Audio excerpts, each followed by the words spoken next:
Hello, everyone. How's it going? Happy Monday. I hope you've had a good start to the week.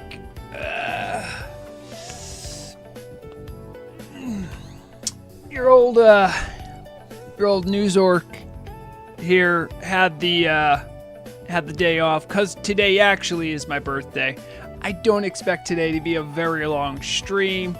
Just wanted to goof off a little bit, enjoy my day off, and I normally enjoy streaming, so I thought I would stream a little bit today. Right now, I am on Nordinar in the Valley. It's Valley of Trials, right? That's what it's called. Am I tripping? Yeah, Valley of Trials. I still have some bags left over from like a month ago that I never finished handing out, so I'm going to see if I can hand those out. I like to give back. Make some new players day absolutely just by handing them some bags. I got a few. I just got this one recently as well. I have to remember the snakeskin bag is unique. I can only hand one of those out at a time. Hello Sonic, Rodfather, Loch Ness, Soap Lava, hello. Hope you guys are doing well. Hello lurkers. I have a little bit of a show and tell I'll do later too, because I had my my party with my family yesterday where we went to like it's called a paint bar. It's essentially an art lesson where you get to paint stuff, but there's like drinks and it's like a big open area where you can like have parties and stuff. So I did that yesterday. So I have some. If you saw the beginning scroll on stream, you saw a picture I made. And I did get some more Bulbasaurs for my birthday, so I'm very excited. My collection grows. No donation shop, only bag. Yes, Nick, yes. I want to encourage people to enjoy the game, not feel like they need to go to the donation shop. As much as I don't think anyone has any confusion. I definitely support Turtle WoW, but you know, not everyone can necessarily do that, and that's fine. It's meant to be an open community, and it largely has been, and I like that.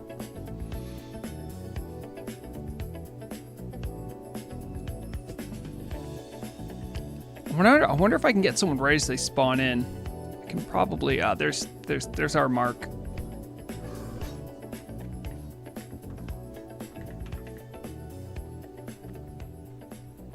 They're getting their cactus done.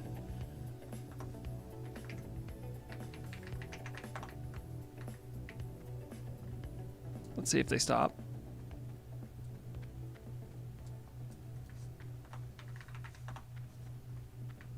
Wave again. I have extra bags. Would you like some?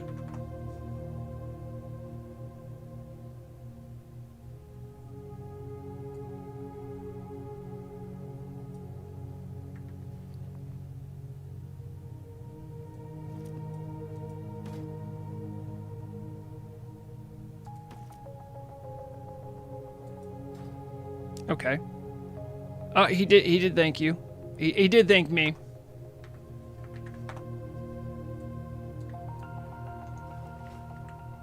Lido Sham. Best of luck to you. I wonder if that's no, I think Dan Lido from the radio team, he spells Lido differently, so I don't think that's his shaman. Let me see if we can find anyone else out here. Oh boy, this would be easier if I was actually a hunter. I should have done this with Rexana. That's where the little scorpion guy is. Hello, Lizzie Babs. How's it going? No, I don't see anyone up here.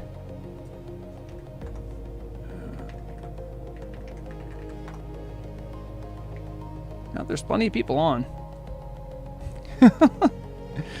Good, Lizzie Babs. I always like having you around. Welcome to the birthday stream. Come on, I need some more characters to hand out these bags. I could go to Crossroads, or not Crossroads. I go to Razor Hill and probably find someone. There's someone.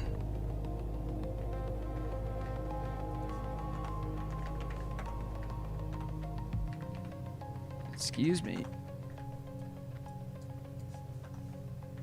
Wave. Point. You have been sorely missed.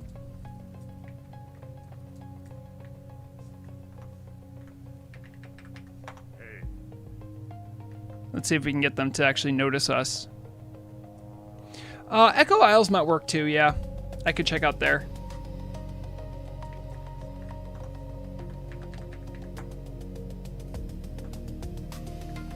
Do you have a second?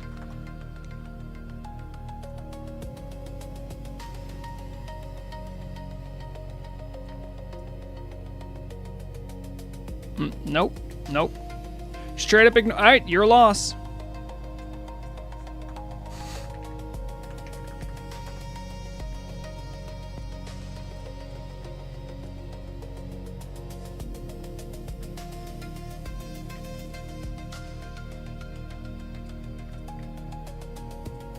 Let's see what else out here.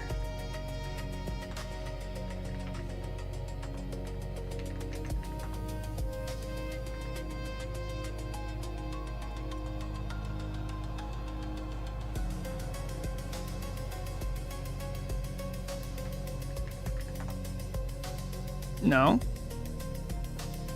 Ronnie Gitanos? Ronnie Gitantos. That's a pretty cool name. Not reacting at all. Okay. Well, they might just be in a menu or something. I don't know.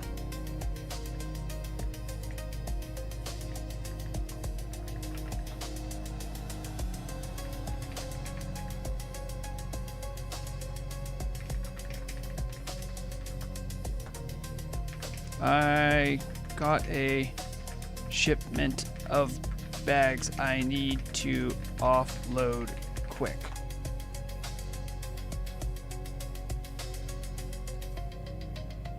An alt called free bags? Yeah, maybe. Oh, wait a minute. It's Loch Ness. All right. You gamed the system well, sir. Here's your 2 bags.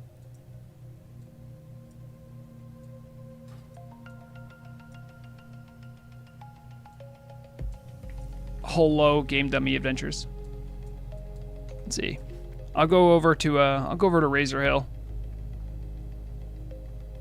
I still got some bags left. Because on my birthday, I also like to give back. Even if it's to strangers. Those bags will hopefully help them through at least 30 levels. And then they'll not even remember where they got the bags from. And that's okay. Thank you. Thank you, dummy.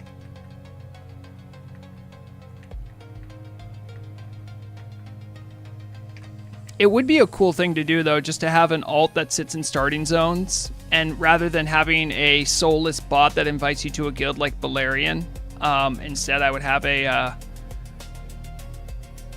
character that whenever I logged on, I just have a bunch of bags to hand out.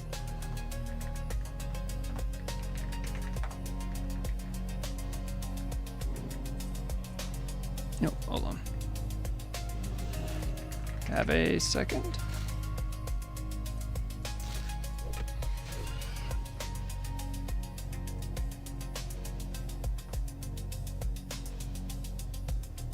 I have a shipment of bags I need to get rid of.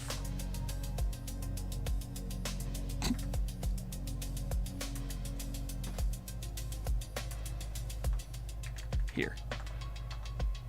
Don't tell anyone you saw me.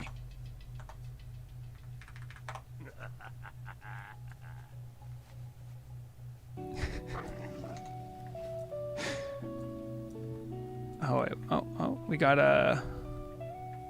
have a druid over here. Wave. Excuse me. Yes. Have a second. I have a shipment of bags that fell off the truck, if you know what I mean.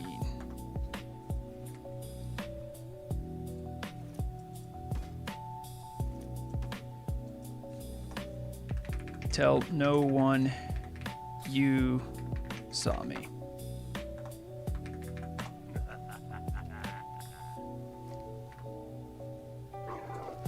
Oh, that wouldn't be bad either, Soap. That way I would have a way of actually knowing how many bags I gave away. That actually would be pretty fun. Oh, wait, I think I see another person. There it is.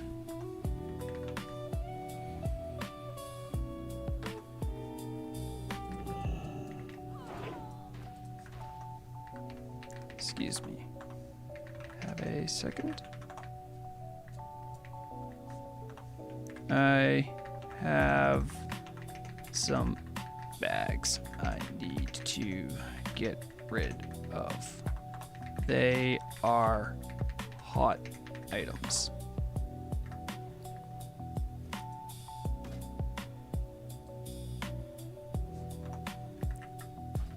Don't tell anyone you saw me here. And then, of course, we end with a vanish.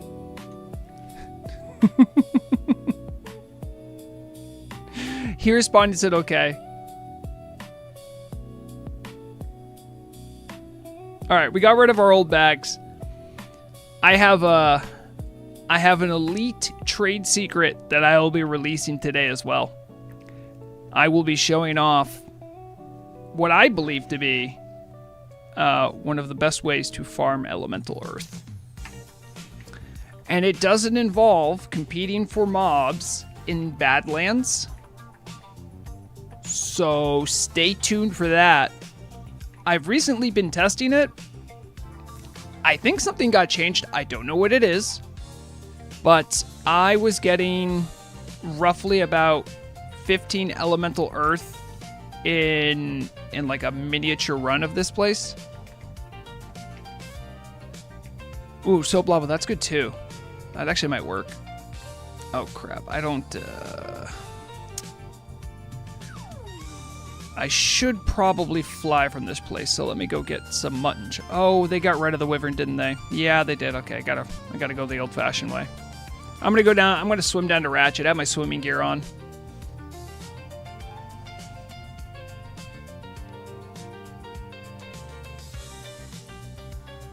And then I think when we get flying, I'll show off some of the new Bulbasaurs I got.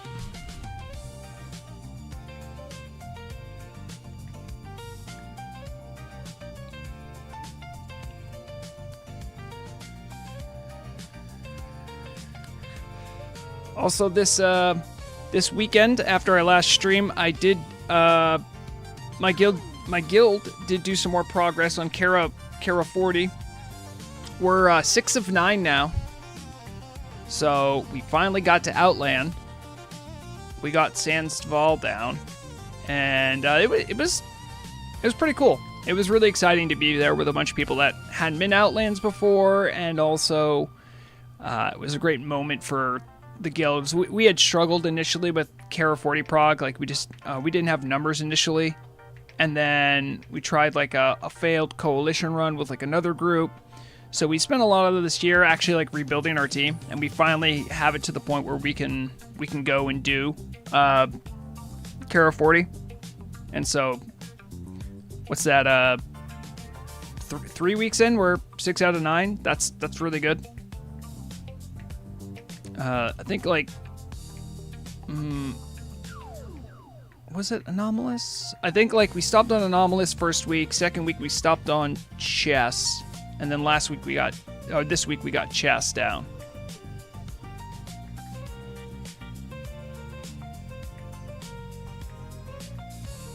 It was a good time. It's great to be a shaman in there too, because you can really flex the flexibility of that class. So fights where you need more healing, you can go healing if you have the gear for it, and if you're it's more of a DPS race, you can go DPS. It's nice.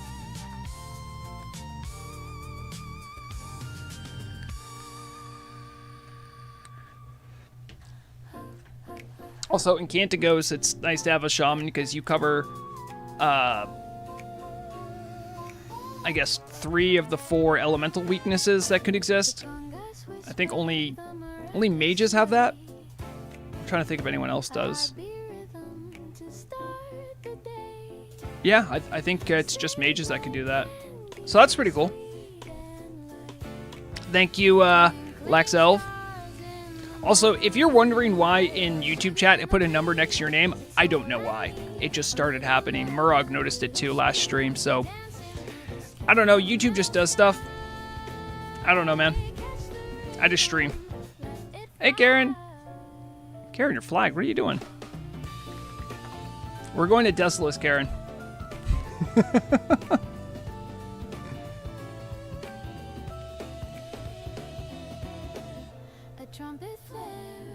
Because I am going to give a gift to all of you. Now, to make the most out of this farm, it helps if you're an alchemist. If you're not, you can still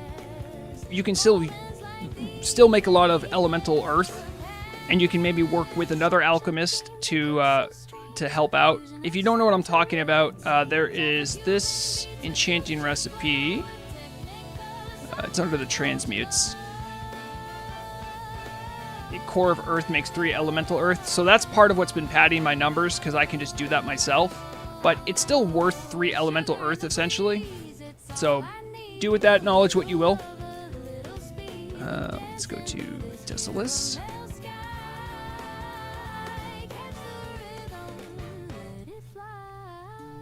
Oh no, Lizzie Babs, did you?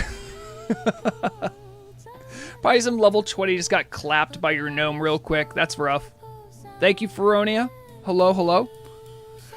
Yeah, Soap Lava, Core of Earth. So, right here, it's a 10-minute cooldown. It's just like, for those that don't know, in vanilla, you had a transmute for elemental fire. You could take Heart of Fire and make it into 3 elemental fire, which is essential for your protection potions, so they're always valuable. They did the same thing in, not this patch, but the previous one, with Elemental Water and Globe of Water, as well as Elemental Earth and Core of Earth.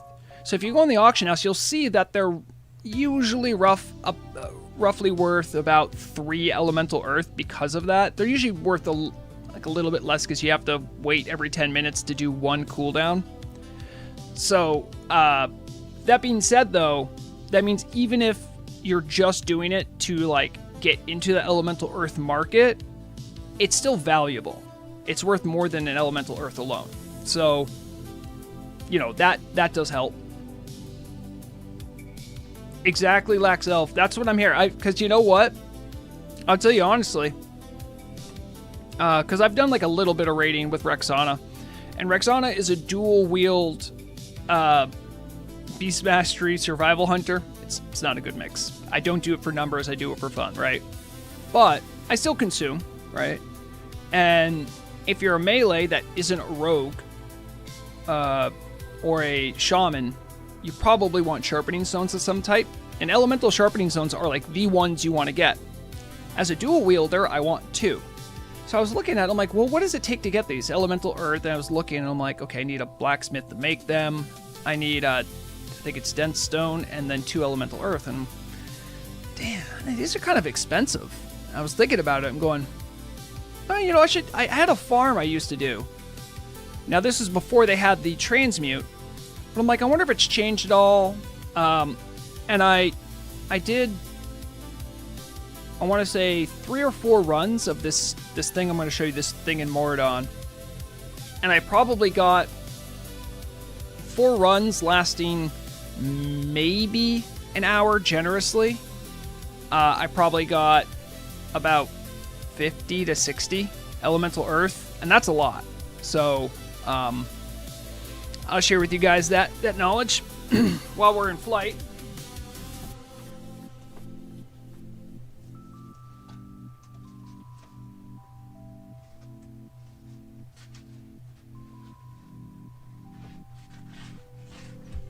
I'll show off some of those paintings I was talking about at the beginning of the stream. This one was made by my nephew.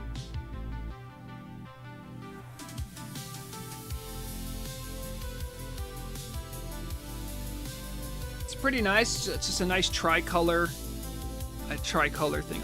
Do I have? I think the news desk might be bigger. Well, not that much bigger. I'll make the camera a little bit bigger temporarily so you guys can see it a little.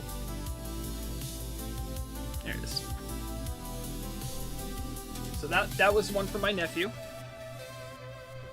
My nephew's fiance is very creative, and she made this. If you're wondering, this is Bulbasaur drinking a cocktail with a thong. And if you look really closely, this Bulbasaur has boobs. I didn't ask her to do that, but here we are. That's going in my grand gallery. This one was made by my lovely wife, Murag. Let me move the mic over here. That'll make more sense. She did a great job with the shading here. Ooh, almost lost the mic. Love this one. Good stuff on this. Love the little bandana. Has a nice purpley background. All right, let's not fall over, Mike. And this one I had at the beginning of the stream during the waiting area. I had this. This is the one I made.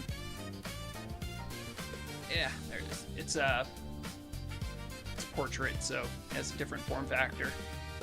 I'm really excited about this one. I think it came out well.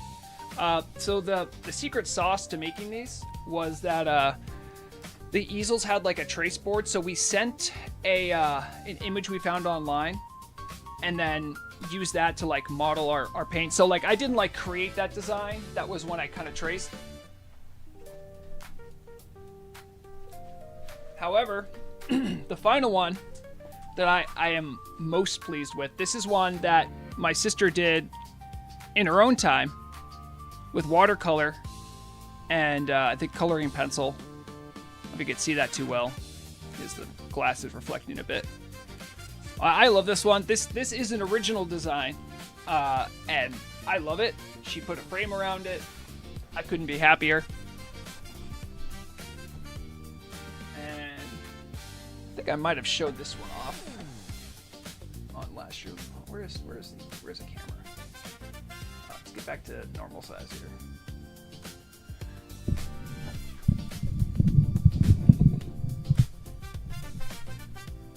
And I have this little guy, this little mushroom dude. It's just a 3D printed one. So someone made this design and sold it on Etsy. So this is those are my new Bulbasaurs this year.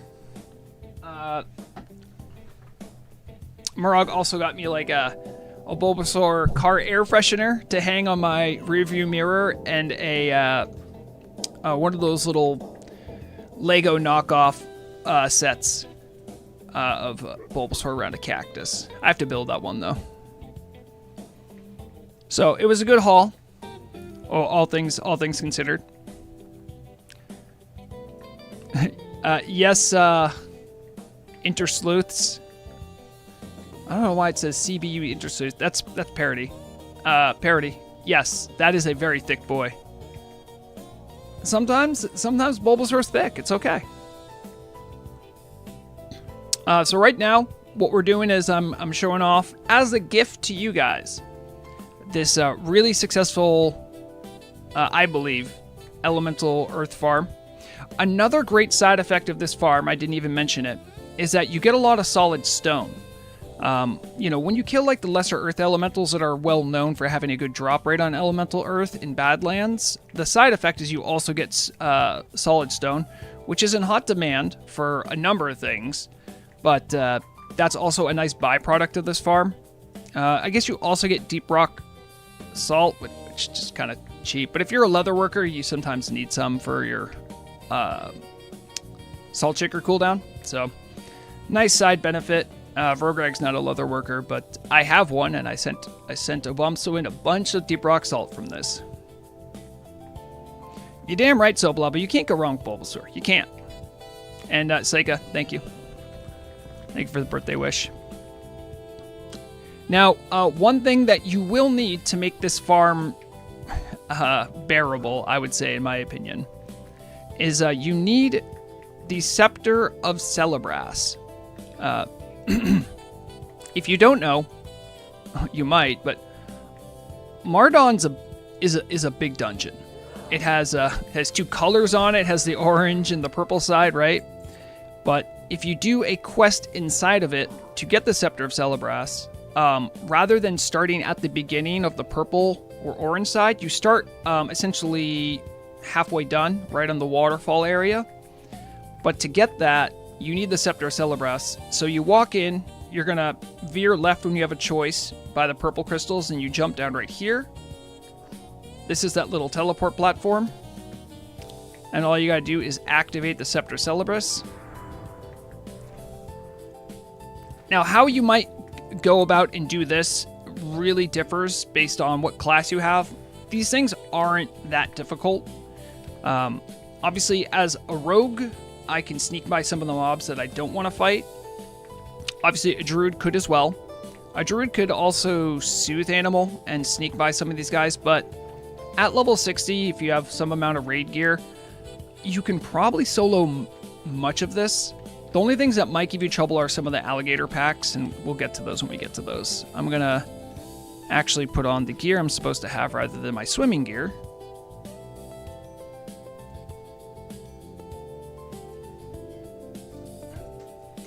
Mostly my rogue gear here is, it's mostly focused on, it's like avoidance DPS, which is sort of the same thing right now for where the game's at with stacking agility like crazy. But I digress. I'll pop on Elixir of the Mongoose just to get some more avoidance and some more damage, and I'll probably put some poison on. You don't necessarily need this. Now, at the end of this, you could take on Princess Theodras. If you're a class that can do it, I'd say go for it. If it's kind of a toss-up, she's tough even at level 60. Like, Vrogreg is tier 3. I can avoid her for a while, but she has spells, and sometimes she just hits you hard, and you just can't survive it. So, that's not the point of this farm, right? The point of this farm is to get Elemental Earth, so it is whatever. But I still get Rot Gut, the alligator boss in the pit. So here we are. You want to beat up these guys first. They have a stun that will knock you down, which is very annoying. You'll see here, I'm going to take a little bit, right? But I have my slice and dice up. Then I put on Blade Flurry, and everything's going to slowly die. When you beat up the big ones, more little guys will pop out. If you're trying to avoid them, make sure to back up to a wall, because they're going to try to get behind you. And if you do that, and you're trying to dodge them like I am, they're going to hit you. You're going to take some damage. It's okay. According to my avoidance add-on, avoidance show, I am rocking 62.5%. That's pretty good, but you know, classes that don't have that kind of avoidance and are going to take it on the chin, I'm sure you have some way of dealing with damage. You can see there we already got our first Elemental Earth. So we did one of these packs, right? I have one, and then this is worth 3. And I'll do this cooldown now, just to keep the ball rolling. And I believe we have solid stone right there.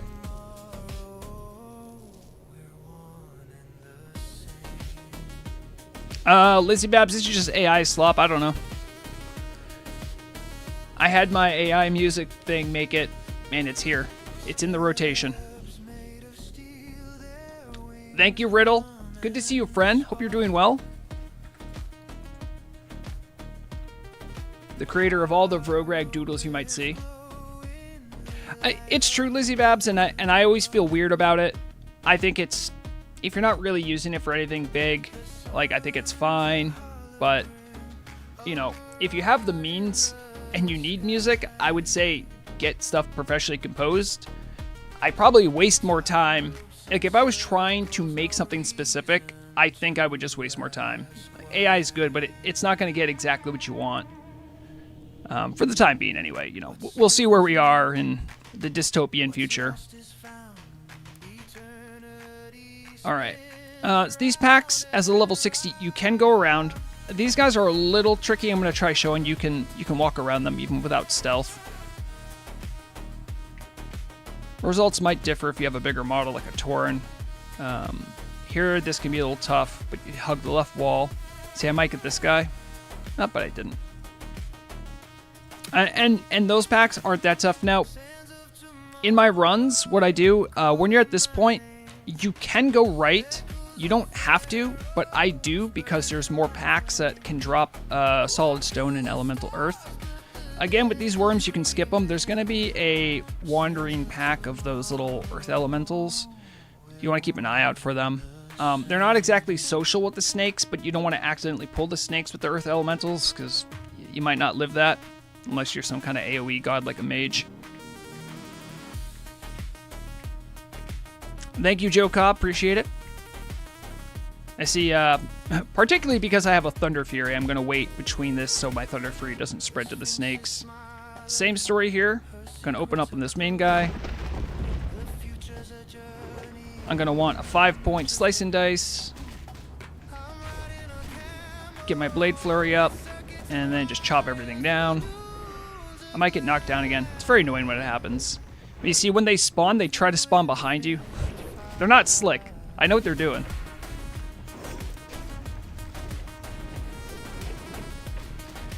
Yeah, I know it's soloable for some classes. I just, like, I've done it before, but I need, like, consumables and, like, health pots, and I need to, like, have all my cooldowns ready to go. It's tighter than it should be to make it reliable, I would say, and it isn't my focus, so I just haven't. Now, if you have a friend going with you, especially a caster friend, make sure they're going with you because that cool dagger can drop off of their dress, and it's hotly desired, and you're pretty much doing all of the legwork you need to do to begin with. So, I mean, why not?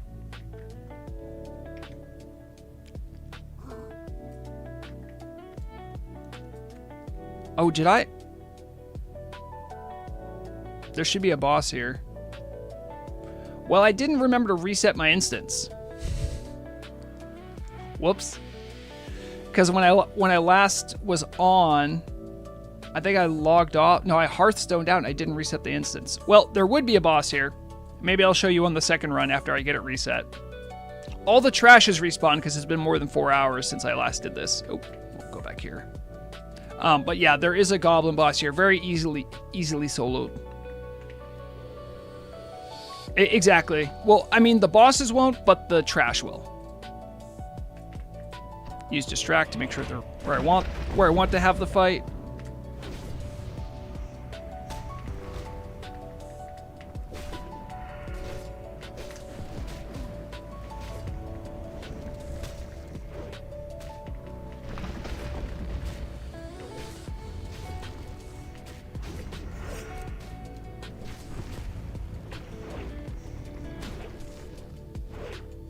And thank you, Rest and Beat. Appreciate you.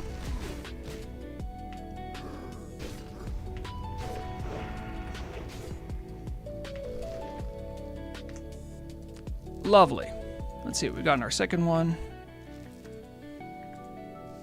I would say if you're going here to disenchant stuff, it's not the best spot, but some of the stuff that drops you can get Radiant Shards from, which are a little harder to find. But small Brilliant Shards remain to be like the pariah of enchanters. You really don't want it for anything, and it ordinarily could have been a large Brilliant, which is valuable.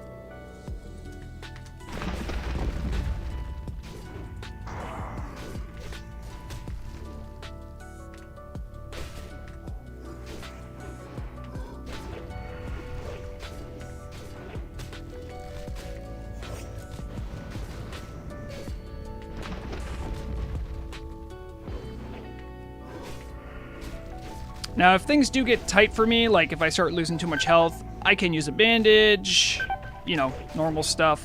I can also just pop evasion to give myself some more leeway, some more time between my next period of taking damage.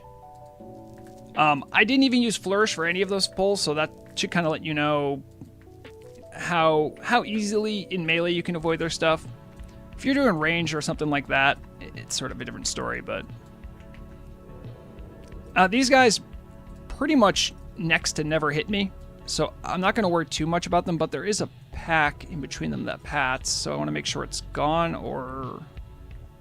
Alright, doesn't look like it's coming anytime soon. No, I should have been stealth for that. Yeah, it's not a big deal.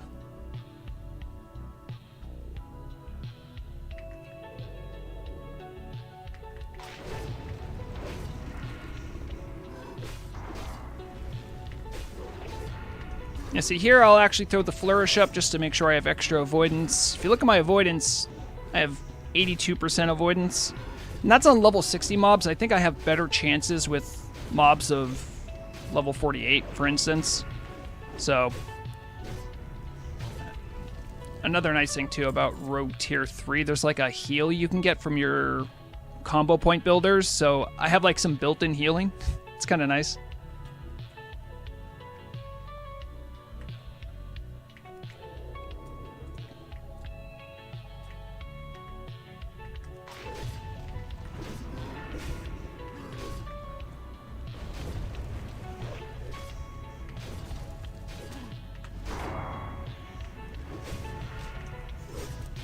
I don't believe Riposte does anything negative to them anymore, but I still use it because it's just good damage for the energy used.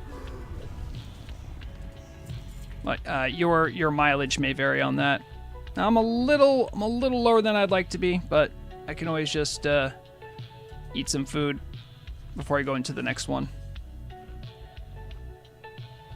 Oh, you just called me Cutie Pie Placebo? Nice. I missed that.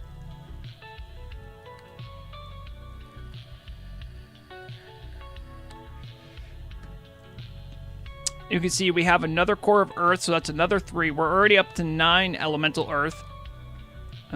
16 solid stone. If you're a miner, you can get even better gains here, because there's gold veins, mithril veins in here as well. I even think there's an occasional true silver. If you're just doing it for money, true silver is pretty much just vendor, but mithril has value, also has solid stone. Gold has more value now from jewel crafting being a thing. It's in higher demand, especially among goldsmiths.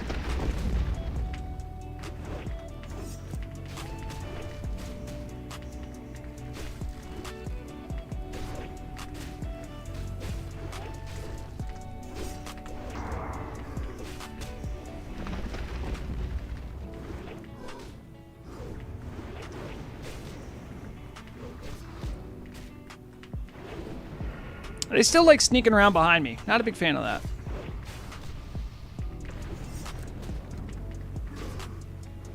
Helps a lot too if you have a macro that'll auto-target the nearest thing to you. Otherwise you do a lot of point and clicking and tabbing and not clicking on anything. The particle effect from when the elementals dies is pretty bright, so... there's one guy down here. Again, going on this side is optional, but I like to do this. This guy even, like, what you might get from them probably isn't worth it, but I just like doing it.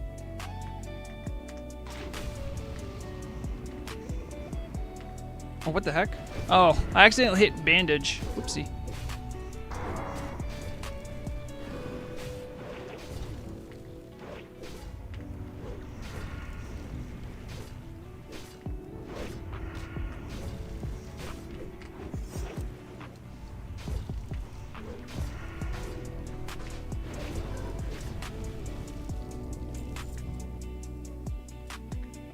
And then it's time to run back up.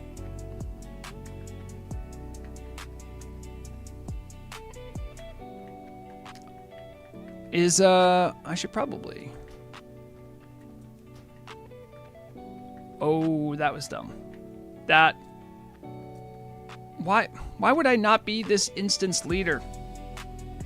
Dang it. I was still in a group with someone from last night, from me wanting to reset it, And I'm like, oh, I'll kick them out because I'm the party leader. You're not in this instance group. You'll be teleported to Booty Bay, and, well, I guess we get to go again. Anyway, so that's part of the run I've showed so far. Oh, man, I keep like gotta go all the way back again. Booty Bay is about as far because like I can take the boat from Booty Bay to Ratchet, and then from Ratchet I can fly to Desolus. It's about the same difference. I never quite understood that though. If I'm the only person in this instance and I release, why does it suddenly become a different instance? Riddle me that. I'm sure there's like some sort of hacky weird thing you can do that, and that's why it makes sense, but not to me.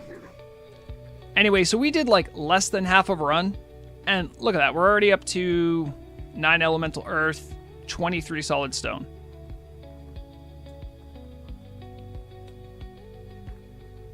Yes, Loch Ness, that's actually a good point. It has an 8% chance to drop something.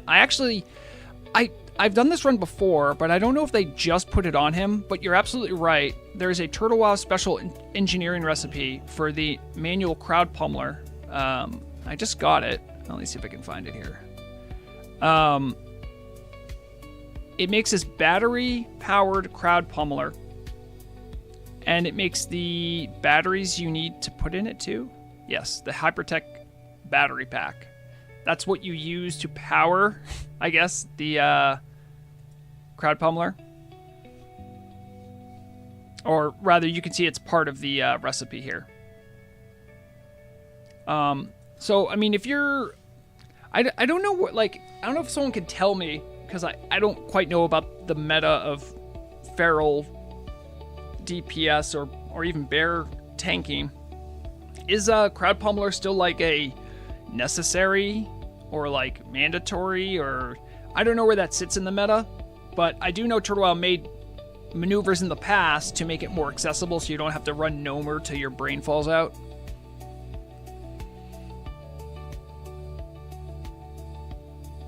It's I'm pretty sure the engineering item does the same thing the normal one out of Gnomer does.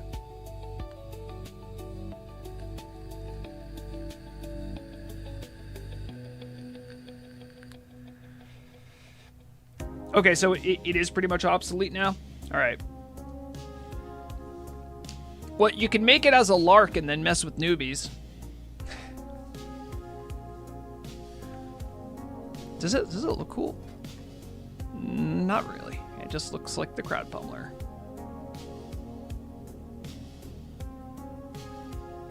Energize the weapons, making it swing 20% faster for 30 seconds, requires a battery activate. So I think it just makes the weapons swing faster. Maybe not your bear claws or cat paws.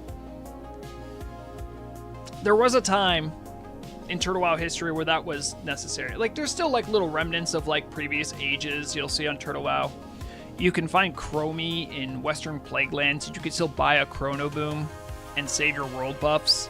Now, do you need to save your world buffs for raid? No. But if you're like hanging around town, I mean, they are pretty expensive still. I think they're still 10 gold. And they're unique, but if you get like a bunch of world buffs on you, you want to save them, you totally can.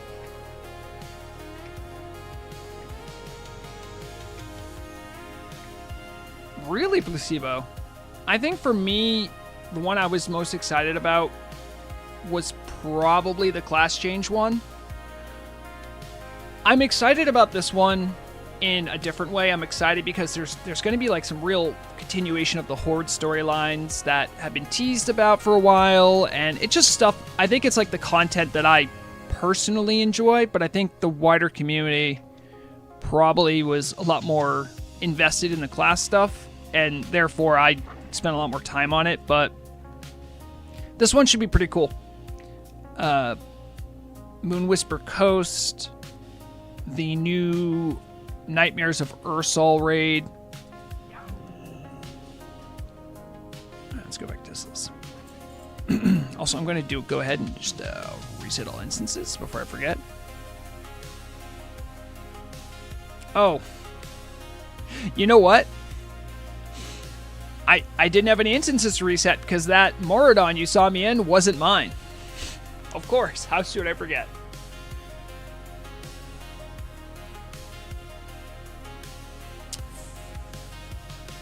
Yeah, sure. Oh my goodness, guys, everyone. Pay attention, Murug's here. Yeah, I could see that the Atiyesh boss in Strat is just tough. You have to 5-man it.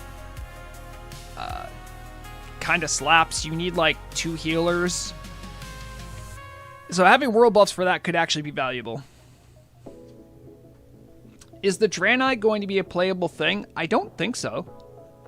I certainly think if the team was going to have another playable race, they probably would have teased more about it. The only, again, to this day, the only thing I've seen that makes me think there's going to be another playable race was Furbolgs. And that was based on like this massive like model swatch they showed of all the different Furbolgs that are going to be in Nightmares of Ursal. And I saw all of them. I'm like, this looks like a character selection screen option. Like all the different Furbolgs you could be. So, if they are doing Draenei, I don't think they're going to be the Draenei that you know from TBC. The ones we've interacted with mostly are like the broken.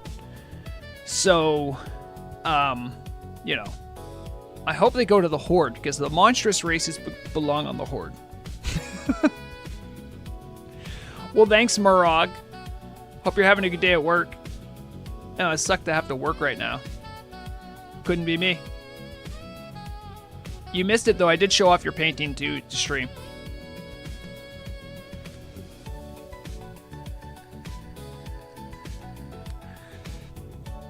You know, Placebo, I have a pretty strictly...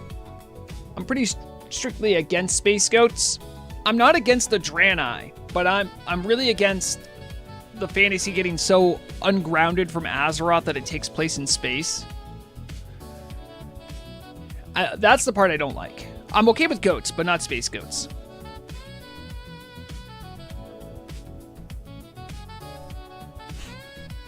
Yeah. Oh, I gotta be careful. I still have my sister's picture down there. There's glass on it, so I don't want it to break.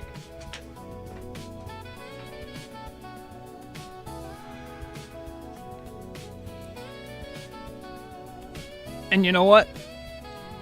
I'm such a good boy on my birthday, I even called my grandma.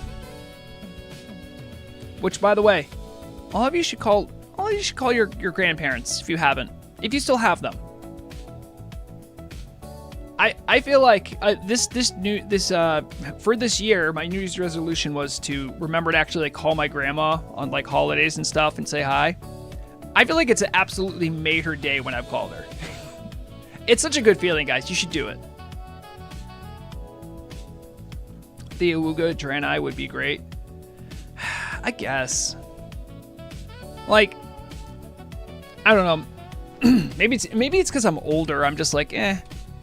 I'm not saying it wouldn't be fun. It's still fun, but it's like, eh. What are you adding to the story? What are you adding to the lore other than Big Booba and nice tail? You know what I'm saying? I'm not saying those can't be nice things to have. I know a lot of the thirsty boys were all excited to hear there was going to be female satyrs, which I explained this before. In my mind, satyrs were always masculine because, like, mythologically, like before WoW and even before D&D, what they mean mythologically is like very masculine oriented. So it never bothered me that there was only male satyrs. But knowing that they come from night elves, I'm like, oh yeah, why aren't there female satyrs? So that's cool. I only got to know one of them. Well, we've all seen Cherry Pie in game, haven't we? Because she knows the secret code to make herself into a Draenei. And it pisses off everyone else who wants to become a Draenei.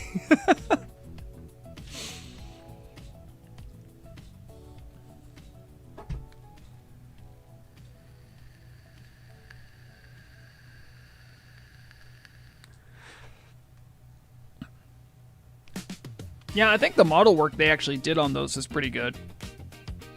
I at least appreciate that they depict both unrealistic depictions of male and female models in their character depictions. The thing that does annoy me, though, as someone who does, like, play other gendered characters, if I'm wearing a shirt, right, and it looks a certain way on my male toon, and then I go put it on the female character, I'm like, where did the shirt go? I know some of you have seen this, and like, if you're going for a certain aesthetic, it's very annoying when like, well, like, what if like my character's story and look is like a little bit more conservative than this? It's like, well, too bad. Everything's a slut mog. You're like, oh, neat.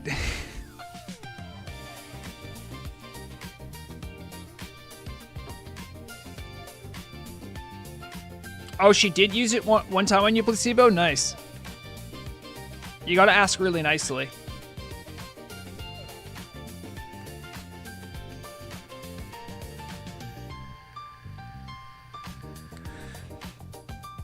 Also, before anyone asks, I'm sure someone's going to ask eventually, but I do not know when the team's going to be starting Winter Veil. I do not know. I have brought it up to them. I put it on their radar that they should start thinking now about snowball targets. Not the world boss, but the targets for the changeable quest every year, where like a member of the community of your realm is a target, one of like 3 targets or 4 targets, I can't remember, for hitting with a snowball for a quest. I was that in 2023. I did my time. Thank you.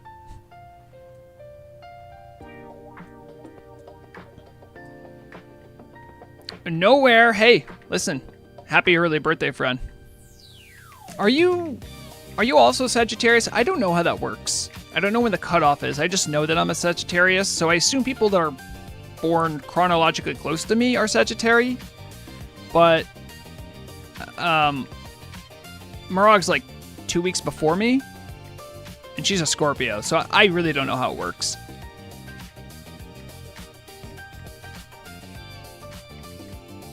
Oh, yours is tomorrow? Well, happy birthday.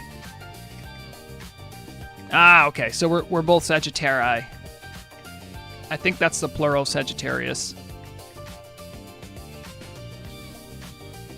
It's a shame. The only representation Sagittarii I have in this game are these gross things.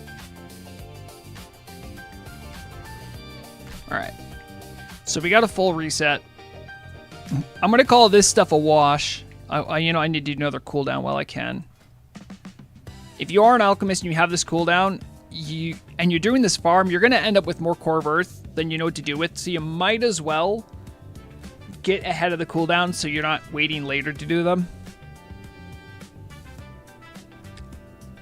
Oh, you think it's sad? Why is it sad to have a birthday? I do agree that, like, birthday is really a time to celebrate the people that brought you into the world, but as long as you celebrate with them, it's a good thing, because usually the people that brought you into the world or, you know, fostered you, took care of you, they're usually the people that are the most pumped to hear that you're doing well, that you're happy, and they'd love to see that. So, you know, I think there was a time when, I also didn't like birthdays either, but I kind of came around on it, I guess. Oh, the emotes. Of course. Look, see, I'm not the only one, guys. Everyone else knows about this farm. Or people might just be genuinely leveling here. I don't know. Why isn't my... Hello?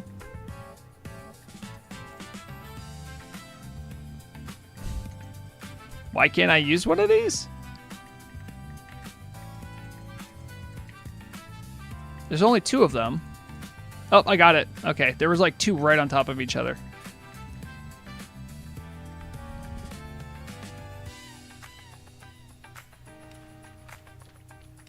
I'm going to clean out my bags real quick, too. The amount of junk stone you'll get from this farm is pretty annoying.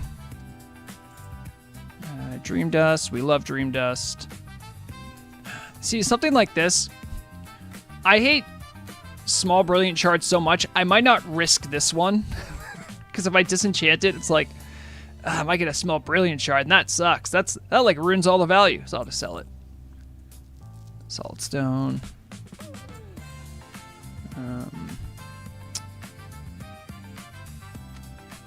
I do have a jewel crafter I'm working on, so sometimes when I bump into new recipes, I'll keep them to send away later.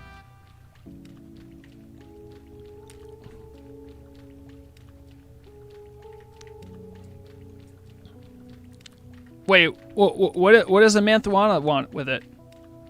Which one did you want? Oh, the disenchant. Yeah.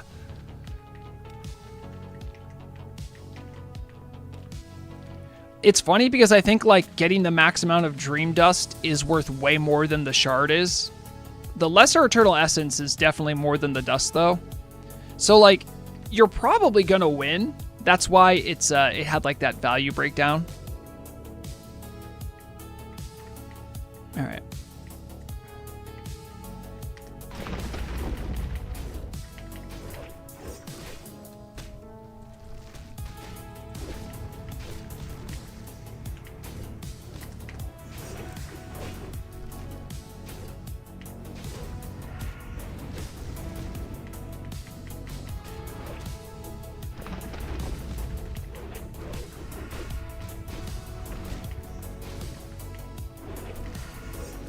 Gotta be careful I don't walk into those alligators.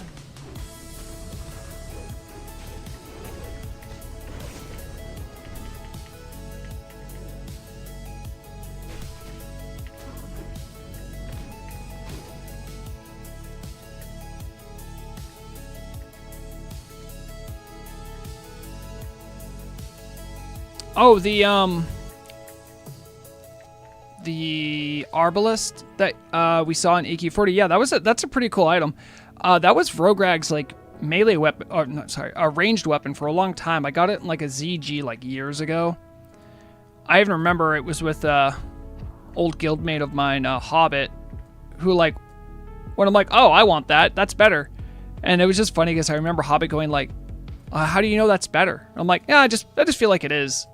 And it was funny because like he like later plugged it into like a sim. He's like, yeah, that actually is better. How did you know? I'm like, I just vibed it, dude. It has armor pen on it. That's good. I had nothing else with armor pen.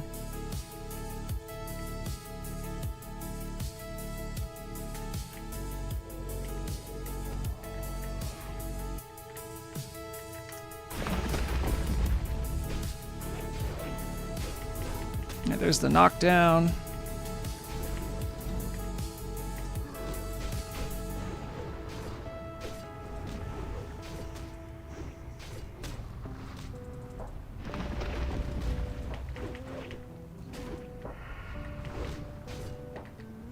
Come on, get in line. Make a line, guys.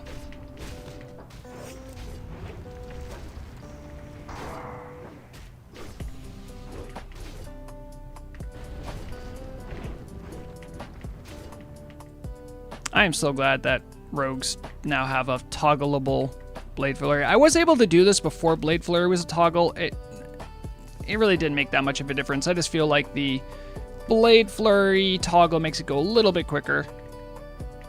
That's good, that's good.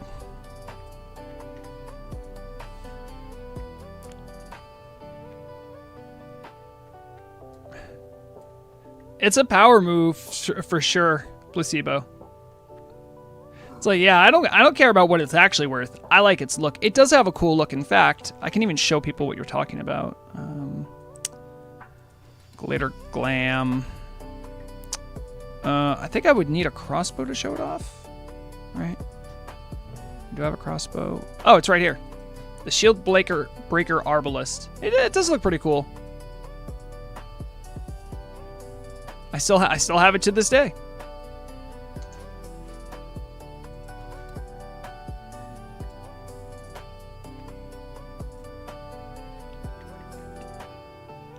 Its sleek black design goes together with many outfits. Oh, I should probably put a poison back on my weapons. A 60 gold Mog right there. I mean, yeah. It's also just a good ranged weapon. Like, you can use it for that. I don't need to pop evasion. I will for this guy, but I'm just letting you know if you're If you're a rogue doing this, you don't need to. Maybe if you don't have a lot of gear, you know, and you're playing the dodge him game, yeah, feel it out, obviously.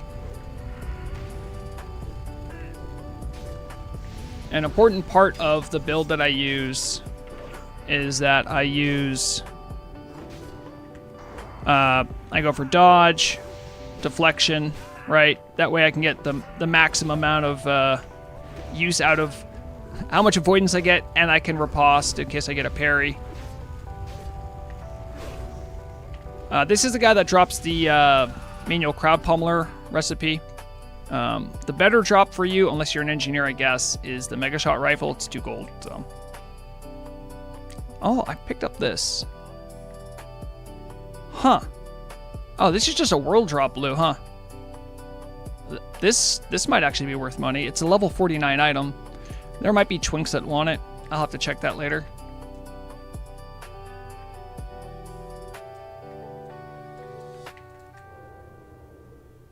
Unless someone here just like knows off rip that like, oh, that's the best for 49 twinks. Oh my god, I can't believe you got it. I get my knockdown done with. Blade flurry up. And now we're chopping.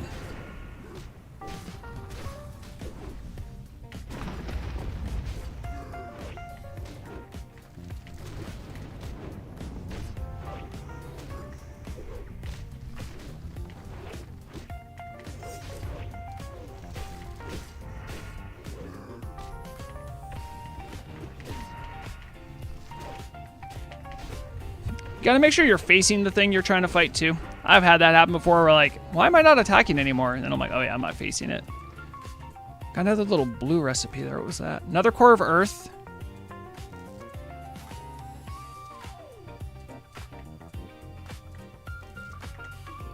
What was this? Mithril shield spike. Yeah, okay. I feel like once upon a time that was pretty valuable, but if there's any blacksmiths that want it that are in chat, let me know. I'll send the recipe to you. Free of COD. I don't mind.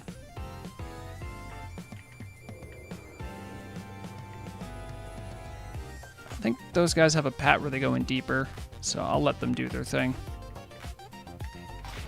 If they do come pat out, I can just kite this guy a little closer to the wall or to the edge here. He doesn't have a knockback, so you can be fine here.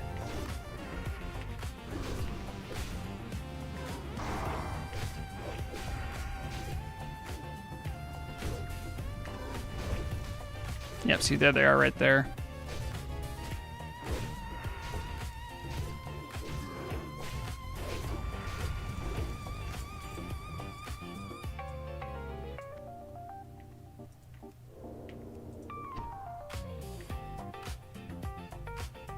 Hello, Fleur, how's it going? Fleur, Frenchie, whatever you're calling yourself nowadays. I'm showing off an effective way to farm elemental earth for the people, for the lowly farmers and grinders out there who just want to make a decent living. Now they do have me a little lower than I'd like to be. That's not the best, but that's okay. We'll get through, I'm sure.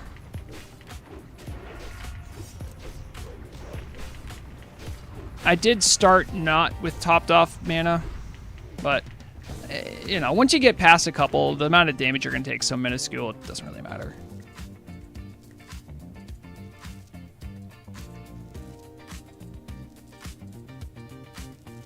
All right. Oh, really? What's going on there, Fleur? What's the RP today? Shout out to the RP community. I was actually following along with some of the stuff going on with the Second Gurubashi Empire. I like to, they keep tabs on those guys. They do a lot of fun stuff.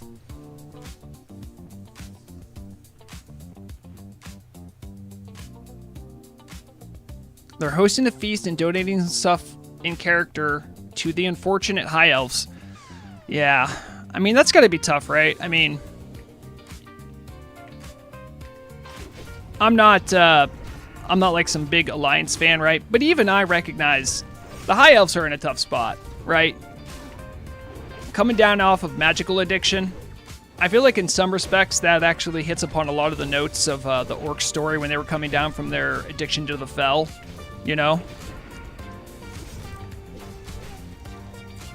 I like a lot of the storytelling that the Turtle Out team has done with that aspect of the High Elves. I think it's represented really well in game.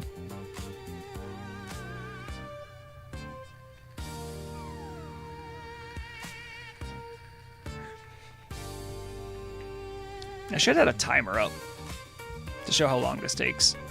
I mean, you guys can roughly see. You know what you're in for. Going this far also isn't necessary. Like, a lot of people that would do this would just turn around to the Goblin, because you only get, like, a couple Giants and an extra pack. But I do it for completion's sake. And if I do it any quicker, I might, like, if I was really farming this hard, I might run into instance cap. So there's no reason not to leave the Elemental Earth on the table.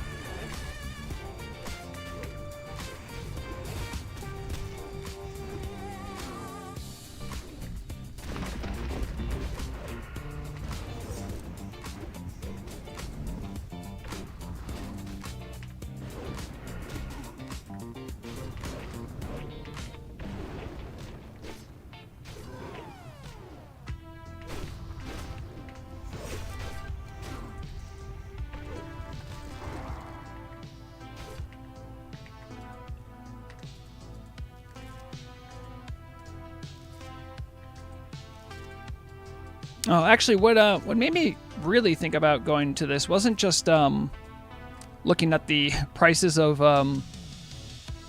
elemental sharpening stone. It was actually looking at I'm working on a jewel crafter. I needed a bunch of solid stone. Let me just it might still be kind of crazy, but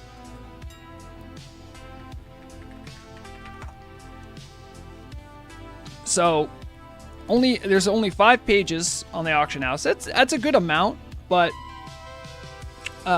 based on like historical values, this is pretty expensive. It's essentially going for the lowest is about $0.25 gold for one.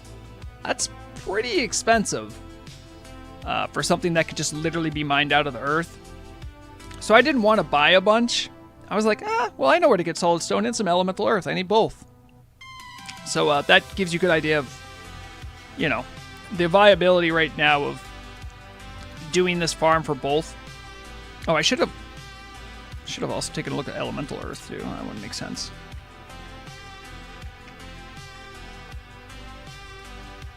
You know, why don't you scan that while I fight this guy? I know what I'm doing.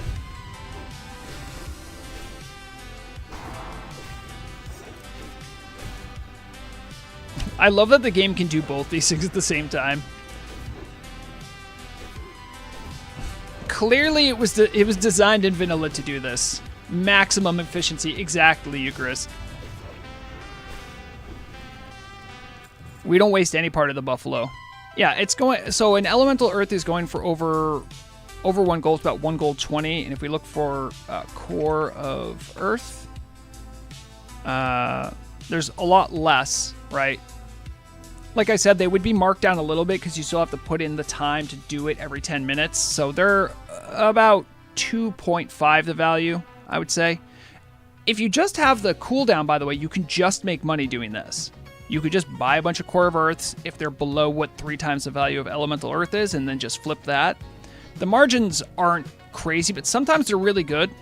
If you just kind of keep an eye on things. I've noticed it happens more often with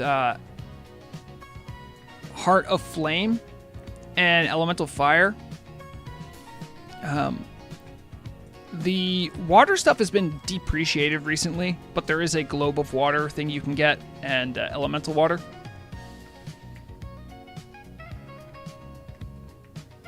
If it's not a gold a pop, it's getting vendor sold. Really? Dang. So, like, I think that's... It depends on the volume, right? So for me, if I see that, like, let's say I have way too much of, Mountain Silver Sage or Plague Bloom, and it's going for, like, 70 silver a pop, but I have, like, 200 of them, Yeah, I don't need that many, so might as well cash in. And you can even be better about it, and you can, if you have an alchemist or an alchemist friend, you can make the stuff at higher stages. And then usually there's a small markup on that. It's mostly like it depends on what it is and how weird the recipe is. Some things you can get a big margin for. Stuff that's more niche or like new and not everyone has it. Let's see if I can find some examples here. So Frogag has a pretty good alchemist set, but the concoctions, I think not everyone has these, right? Or even knows about them. But they do have the added value of a 15 silver imbued vial. So do keep that in mind. So if you see like a big, oh wow, that's like 20 silver markup. It's like, well, you're eating 15 silver of that. So don't get too crazy. So sometimes these are pretty good. Also, not a lot of people know this, but there are some new spell power elixirs from Chandra rep. I actually grinded those out recently. And where are they? It's like greater, not protection. Maybe they're down here. Yes, these one. Elixir of greater frost power and elixir of greater arcane power. These two are Chandra rep ones, so not everyone has these yet, so be advised they exist, and you might be able to make decent money just because of them. Now, arcane power is actually pretty cheap because it's just Purple Lotus. Purple Lotus is very easy to farm. And frost power, it's put more market pressure on Ice Cap, but Ice Cap's in a better position since they changed a lot of the recipes around. So, you know, something to think about. Especially if you just have an herbalist but not an alchemist. Try to find an alchemist and like work with them. Be like, hey, I'll give you a little tip if you make all this stuff for me. I'd like to sell it. You know, whatever works for you. There's lots of ways to make the economy work for you. Also, I use them on my hunter and they don't give any of the spell or spell crit. Oh, for your spell damage build for your hunter. I have something I kind of wanted to, I thought about. Speaking of unintended side effects of classes that don't have spell stuff. So if I look at the Bone Scythe set, the 4-set bonus says critical strikes. Oh, sorry, no, sorry. Your 2-set bonus is your normal melee swings. So that's not your Sinister Strikes, not your combo point builders. Have a chance to heal you for 90 to 110. I wonder if that scales with spell power. I have no idea if it does. I've never tested it, but I wonder. Someone out there's got to check, right? I can't be crazy for thinking that.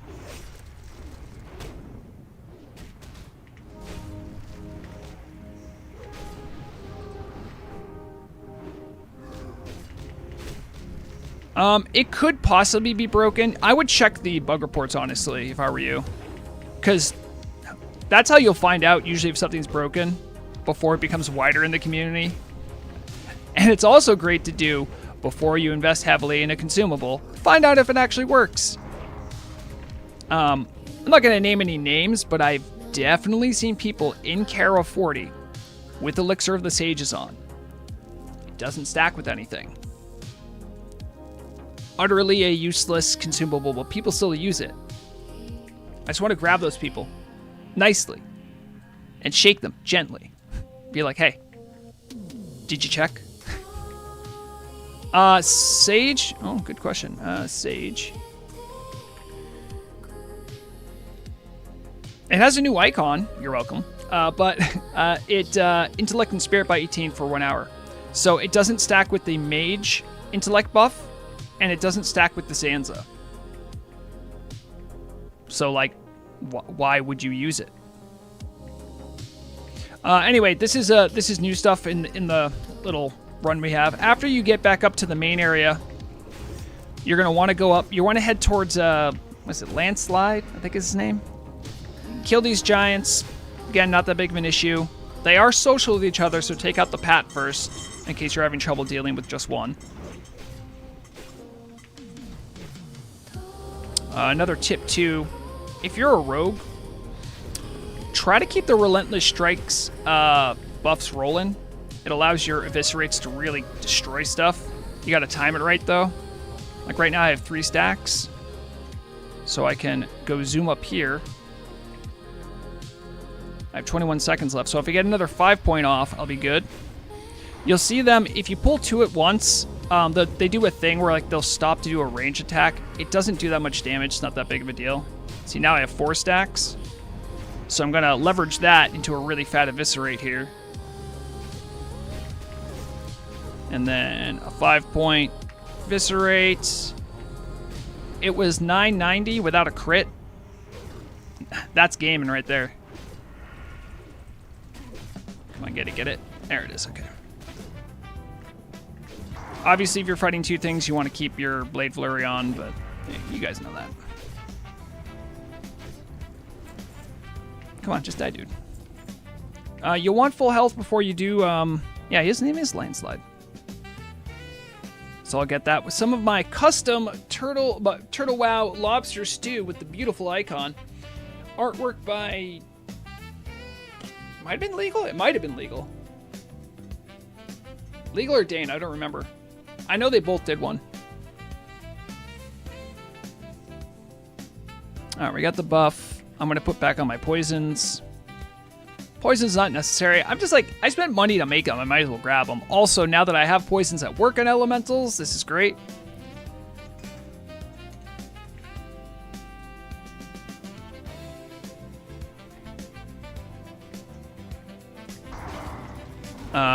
So most of this for the beginning part is going to be single target. You can pop evasion. I do that just to be a little safe.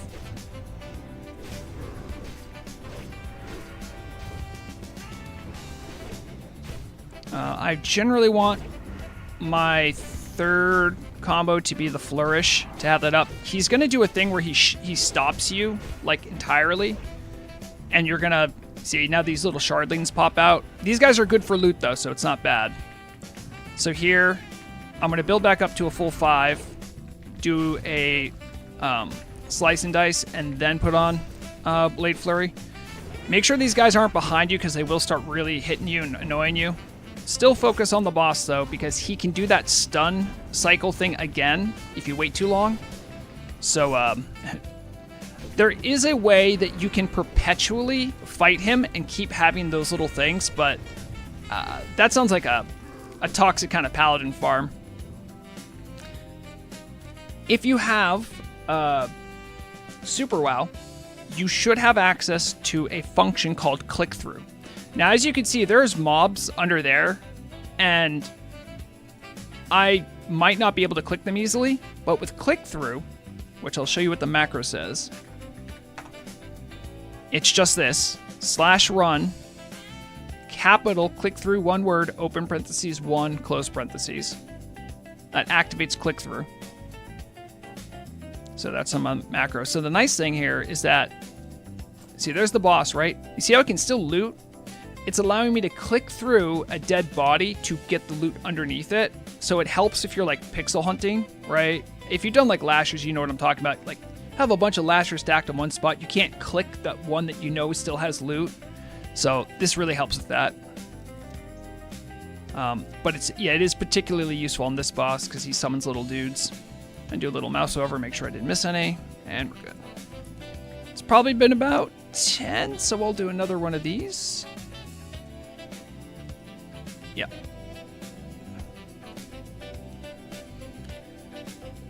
So what alt hunter set would you want to see, Mr. Orc? I just today was asking about this very question. I wanted to see where the team was at with like alternate sets. Obviously, I can't talk about those internal chats or anything, but I was just talking about this. They haven't said anything officially about what their plans are or any of that. I think if I had an alternate tier set for hunters, I would want one to be more melee focused. I just think the stat priority for a melee hunter it's not vastly different, but it's different enough And this, for instance, a normal ranged hunter isn't likely to get cleaved, right? You're normally not in melee. So with that being said, you probably don't need armor as much. But the melee one probably wants it. You see what I'm saying? Like, stuff like that, cast time, or sorry, like melee haste is probably more valuable for them. Haste is also valuable for ranged hunters as well, but I know it changes their rotation and stuff, so I think it's a bit more touchy.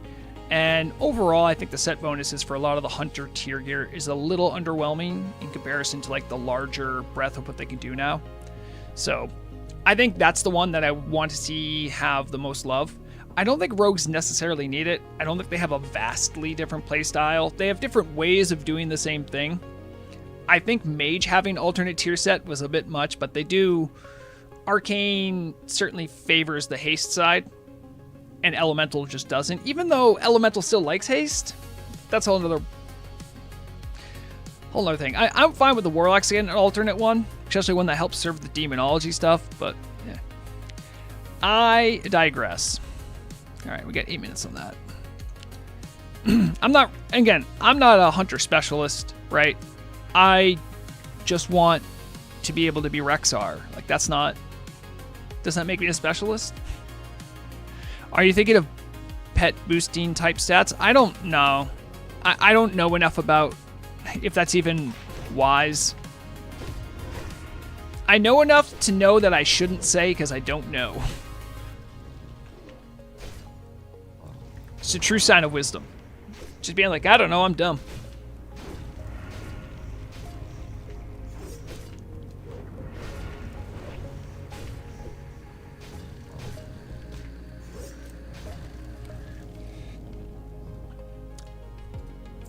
The only reason I think Rogue should have an alternate tier set is because the Rogue tier sets look so cool, it'd be cool to have them in other colors.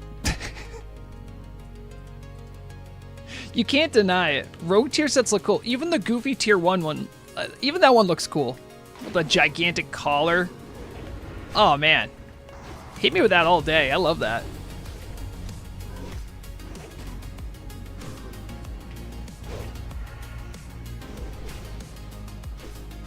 Yes, Mandalore. You're not invited on stream. I'm sorry. And you totally have been fed. Mandalore disagrees, of course. I don't know if you guys can hear him. He's being a little butthead, though. He did go to the vet on Friday as a follow-up to his exploding anal gland. Now he has to have fiber in his diet. He's getting old just like his old dad.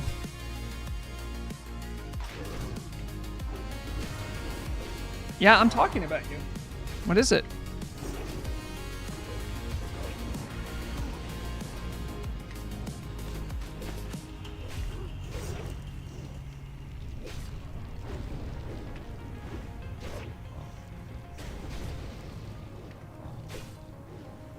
My dog gets female hormones for incontinence.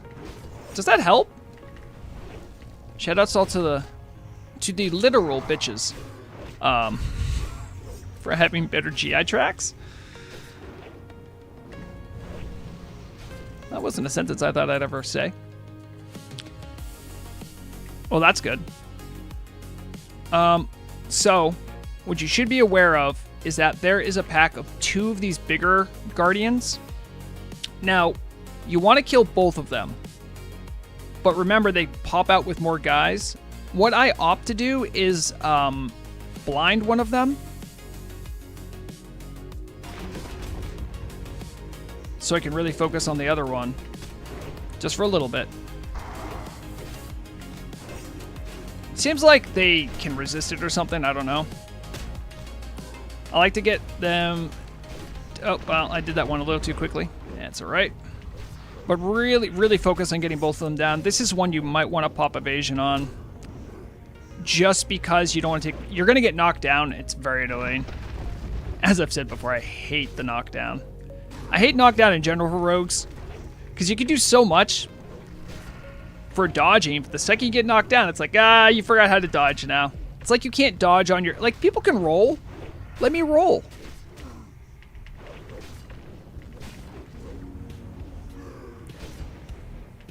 Can I relay a request to the DJ? I mean, I could. Are they live right now? Hold on, let me check.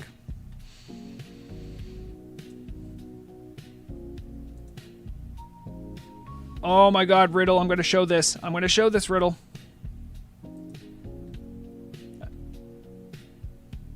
Oh. Wowee. That didn't help me know if anyone's live, though. Oh, it's Monday. It's usually when Leto is live. I don't think he's live yet. Anyway, yes, I can.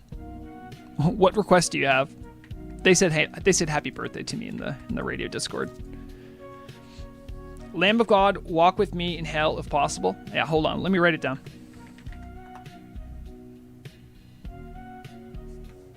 At Funky P6534.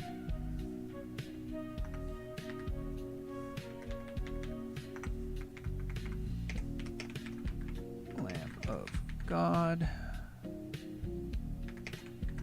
walk with me in hell. All right, I've written it down. I'm pretty sure Leto will be live later today. He's usually live on Mondays. Do they actually post their schedule still? I've been on them. They have the radio news announcement channel. The last one they posted anything there for was on November 26th. I know they have a schedule. They post a schedule internally. Just post it publicly.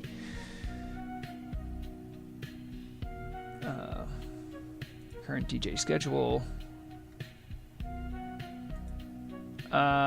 Yes, Living in the Past will be live 6 p.m. Eastern time today. So that will be in a little under 4 hours. Or sorry, a little over 4 hours. So go check that out.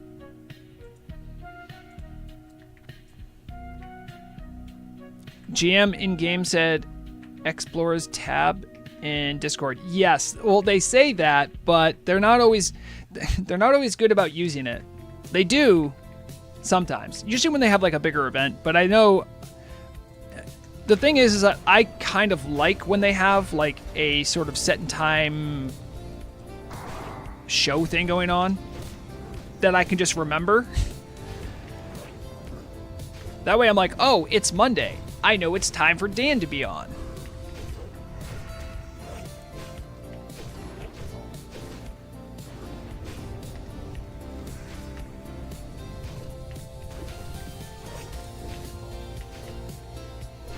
This is why I come to you to bother appreciate. Yeah, exactly.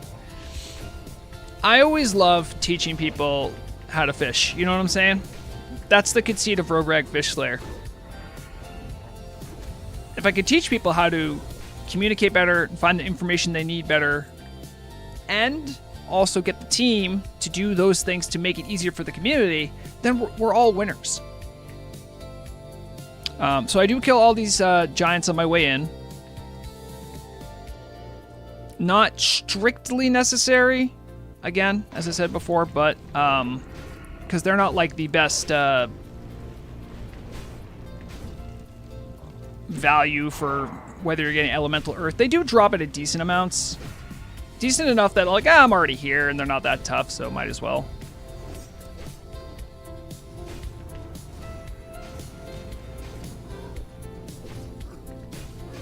It looks like my Thunder Fury is almost out of poison charges. Yeah, better fix that. I feel like corrosive poison doesn't have many charges on it. I feel like I run out way too quickly. Also, am I the only one that thinks it's weird that some rogue poisons have charges and some just have durations? All of them have durations, but only some of them have charges in addition to durations. It's just a weird inconsistency. Like if I put I don't know, like I think Mind Numbing doesn't have like oh, this one has charges. That has charges. Which ones don't? I know it's like crippling poison doesn't have charges. That's what it is.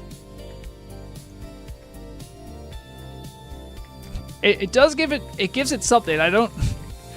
Giving it variety makes it sound like the original devs did it on purpose. I'm like, come on, man. We don't got to give them that much credit.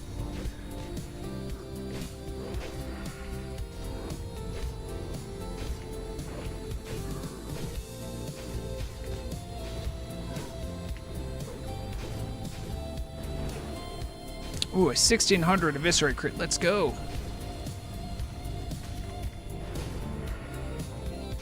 What's that rogue unique dagger that applies poison and chance to hit direct damage poison? Seems really strong. Is there a dagger that gives you... that has a direct poison chance? Or is it on? We'll check after this. After this run, we'll take a look at the database, see if I can find what you're talking about. I know there's a ring that increases your poison chance. And again, guys, because this is my birthday and I want to share a gift with all of you.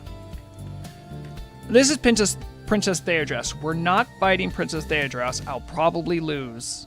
It's more of a coin toss, but I don't want to bother with running back. It's a pretty long run. But the turtles that are in her water around her have a higher than normal chance to drop a pet. I do not remember the name of the pet. I just remember there's a good chance we're going to get it.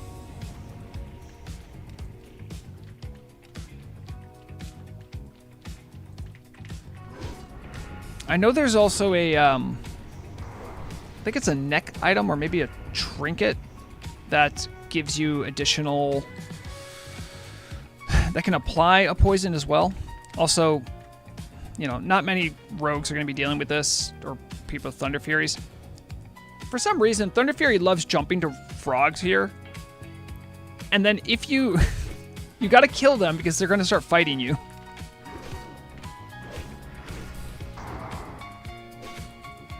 I wish I could remember soap. Like, I'll probably get it, but... Turtle Scale.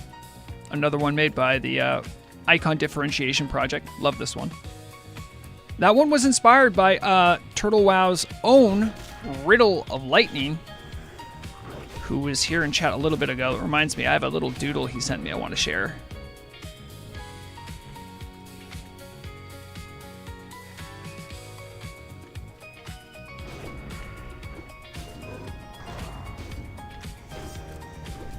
I just wanted to get one run done.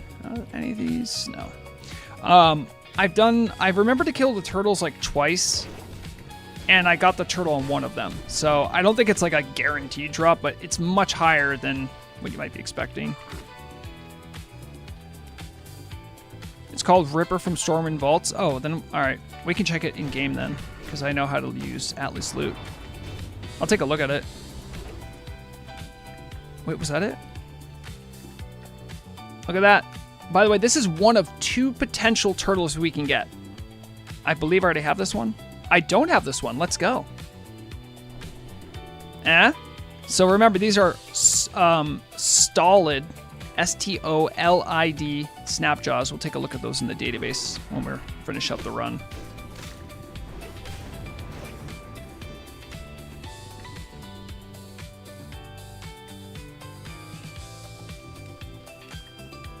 Oh, nice, nice. Sometimes you can do some shenanigans with the water here. If you hit it just right, you can swim into the air. There's nothing you can do with it, but I used to be able to do it. I don't know if I could silk it. I'd have to go back and try it again. All right, we're looking for Snapjaw or Rot Grip. Why do I call him Snapjaw?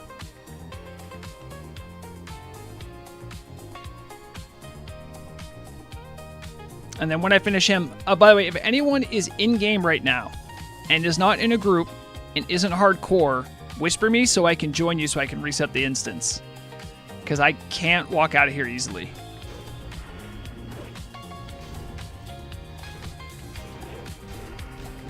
So look at this. This guy barely even touches me.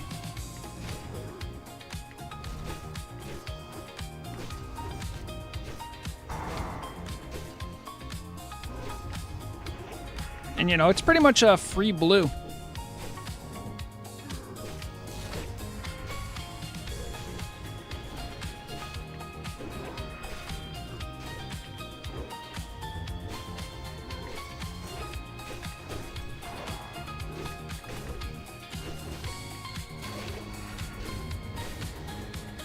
I know. Rodfather also whispered to me, say, like, that's not the only turtle. All I'm saying is if you're doing this farm, I mean, the turtle's right there. So, like, you might as well, you don't have to go out of your way for it. Well, that's good to know there's other turtles that also have that drop rate. Let me check with my guild. Someone on that I can use for a dungeon reset. Who is on?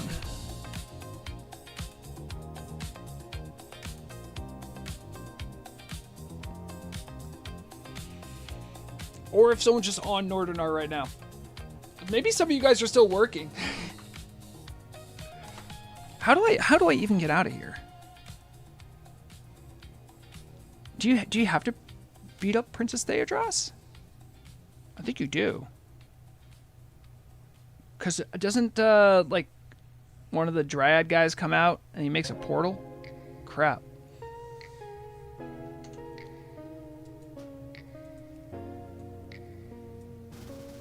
Alright, promote. Do you know how to do this? So I am going to log off. When I log off, you just need to reset instances. Then when I log back on, it'll be reset. Okay. Wait till I'm logged off.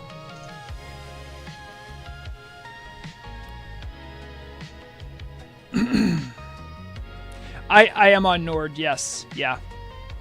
I'm an old head. I've been around since there was only one realm. I'm kind of pot committed onto Nord. No shame, no shade to Amershire. You guys are still the new kids on the block, as far as I'm concerned. I'll give it a couple seconds.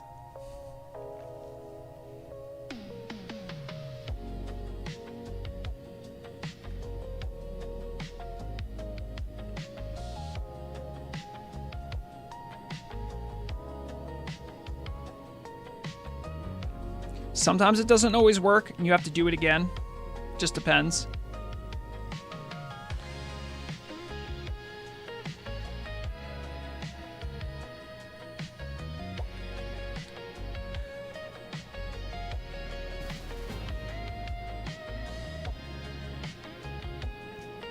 So, Funky P, if there's not a live DJ on, it's just playing from a playlist. I don't think anyone's in control of that. So the only way I could pass along that song request is if I had a live DJ and I could let the live DJ know to play the song. They don't do live requests unless it's a live show. And even then, not all of them do requests. I don't want to misspeak on that. Yes, thank you. All right, what else? Oh, I wanted to show the cool picture that Riddle sent me as a birthday thank you. Just a birthday wish, you know? Doesn't have to be a thank you. Riddle could hate me. But he still wanted to say happy birthday. Let me get a browser up.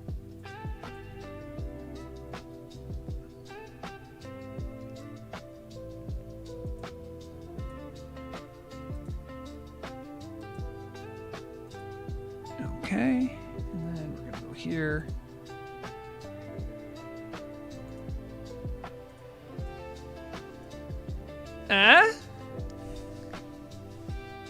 That's pretty cute. Thank you, Riddle. I love your doodles. They make me happy. I feel like I could send this to someone. It almost looks like a greeting card. Oh, you're fine, Funky. This is a fine place to chat and ask things. I mean, sometimes I straight up ignore chat if I'm focused on something, so it's not always great. Sometimes I'll just straight up ignore you. But it's not because I'm trying to ignore you, it's because I'm busy doing something. So Stolid Snapjaw.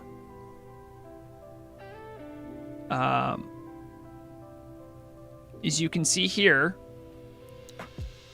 10% chance to drop albino, loggerhead, hawksbill, and leatherback snapjaw. So I mean, if you're doing this run, you might as well just go get the. I mean, it doesn't hurt. Also, if you get it, it's worth a full silver. So like, might as well collect them all. Just throwing it out there for anyone who's interested.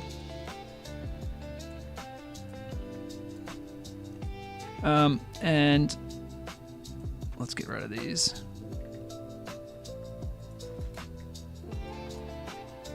Oh, there you are. All right, let's get rid of some of the trash here.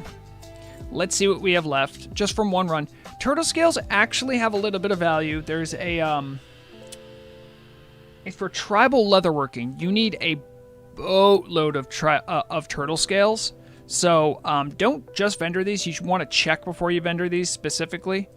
Fish is always useless. I mean, I've collected these before, so I'm just going to vendor them. But I mean, the main hand mace, it's not that great for a T-Mog, but it does sell for 3 gold. I have plenty of Star Rubies. Probably get rid of this. This also might be good for a leveler. I'll check the auction house just in case, but this is definitely Amethua. I'll send this to you because you want to gamble on it.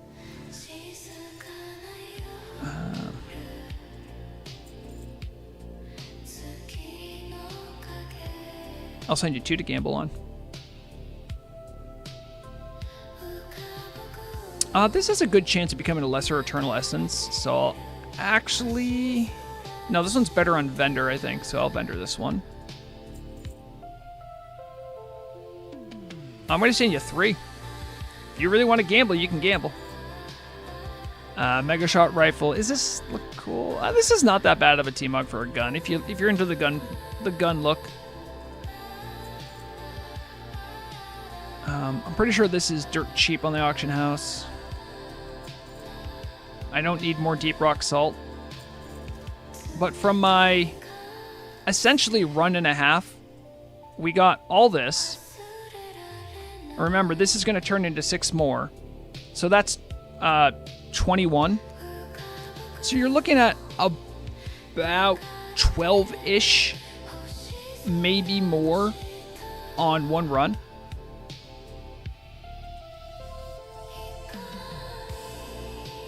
Thank you, Right Said Fred. Appreciate it. Thank you, Haxer. I see your birthday wish.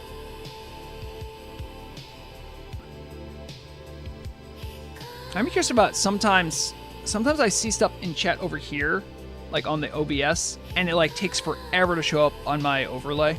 I don't know why that is. Like I could see that Haxer said hello and happy birthday, but it's not showing up over here. I don't know why. Oh, and I did want to check the value of this bind on Equip Glove as well. This is called the Befouled Hand Wraps.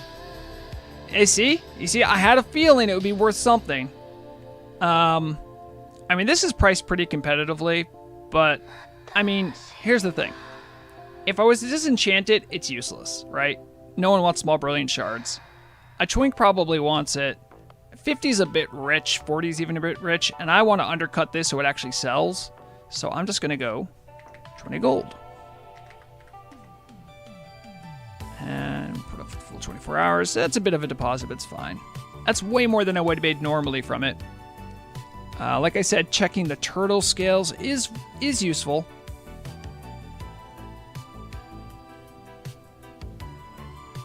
Like, the vendor value on these is 1 silver a piece. So as long as it's beating that, we're fine.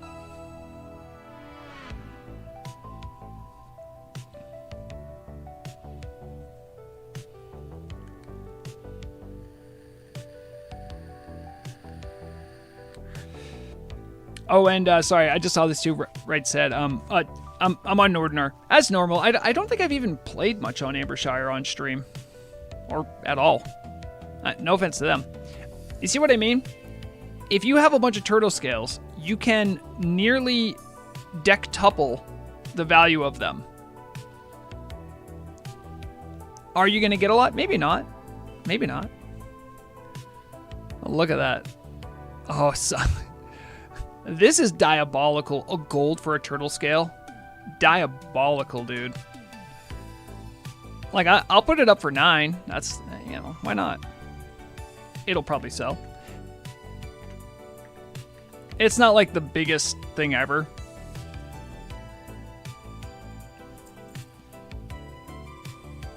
All right, that I'm going to send away, and that I'm going to send away. Okay, so we're pretty much got our bags cleaned out here. Oh, you're ready for another run. As my thank you to you, Amanthuanta. All right. Oh, hold on. What's the value of these? I just want the vendor value. So a gold. Let's see.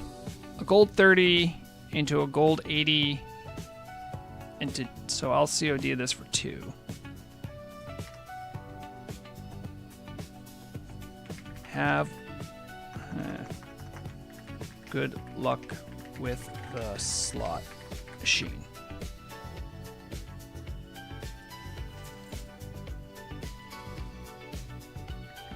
Also, 60 solid stone. As we established before, solid stone's going for good prices. So go get your bag.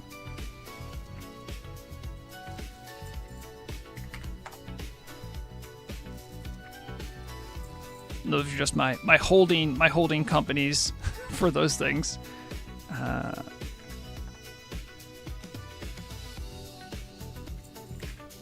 And this one was. I'll keep that one for my next cooldown, and we'll do another run.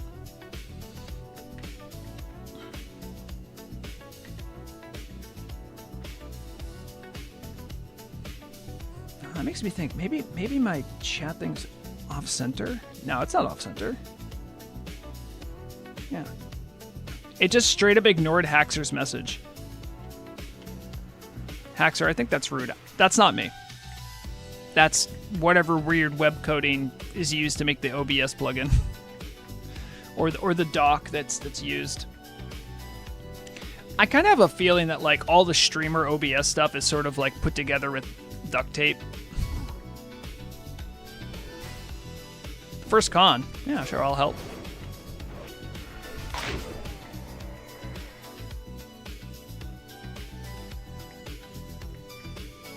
The journey is what it's all about, right, said Fred. You damn right. Hold on, let me get a... That's my portal. Can I say, I like that they have... This portal has new artwork, and it looks cool. It looks cooler than the new portals that the game has. I don't know how they did it. It's... Okay, that one came through Haxer. I don't know why, but that one came through. What the heck? Okay, this is even weirder. So on my OBS, it doesn't show you saying it's Big Corpo trying to censor us. But on my stream overlay, it does. But your birthday wish, it's vice versa. Oh, oh, OBS, don't stop. Oh, hello, Tonberry. Hope you're doing well. I hope whatever you're doing, you're walking there slowly and carefully. As all Tonberries do. By the way, I have a lot of respect for you, man. The last AQ40 I went to, I was running over there with Obamsawin, and I noticed You were RP walking the whole way. I'm like, damn. That's dedication. My metaphorical hat off to you, sir. And the fact that you named your pet Umaru. But I told you I caught that reference early on. You know about that one. Not walking to raid. I know. I mean, Obamswoman likes to go fast. She likes feeling the wind in her mane.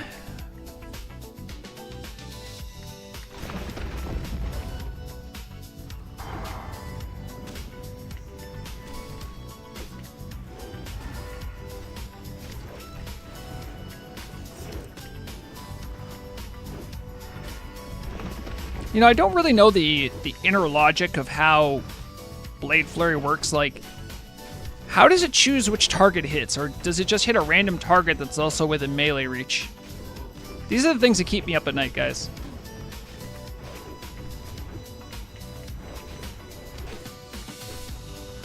I mean, I know it's working because, and you see in my little mixed scrolling battle text, you can see the little Blade Flurry icon. That lets me know it's working.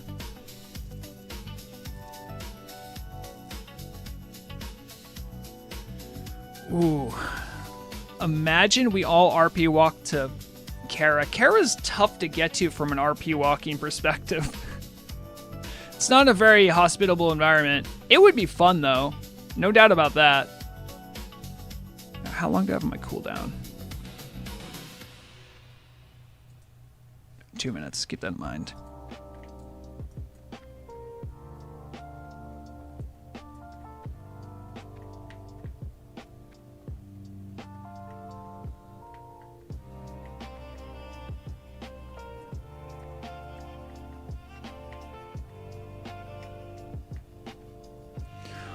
Walking inside the raid, that would drive Blade insane.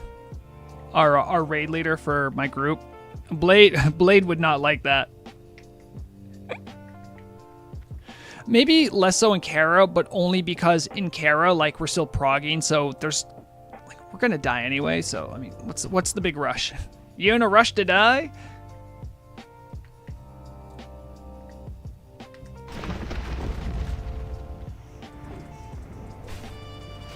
Come on, give me that. Give me that ghostly strike. Woo! Oh, I had Blade Flurry on the whole time. Whoops. Guys, that's the hardest thing about Rogue nowadays. Do I still have Blade Flurry on? Because you'll be like hitting your button to do your combo, your next combo point, and you're like, why isn't it going yet? When you have Blade Flurry up, you hit more than one target, but your energy regen gets absolutely tanked. So if you're not careful, you'll leave it up, and then you'll fight a boss single target and do way less damage.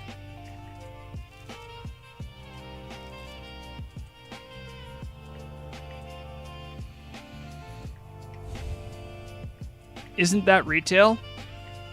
Ole Honcho is what retail? The Blade Flurry being a toggle? I don't know. This is my only time I've ever played a rogue, was on Turtle WoW.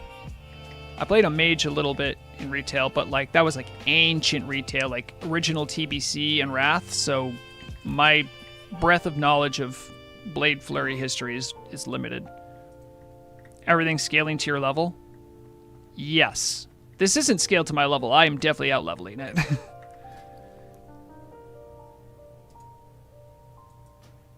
Haxer's question. Oh, did I miss? Wait. Haxer, it's doing it again for you. I didn't see your... Okay, wait, no, I see it now. Imagine how different would WoW be if everything always scaled to your level.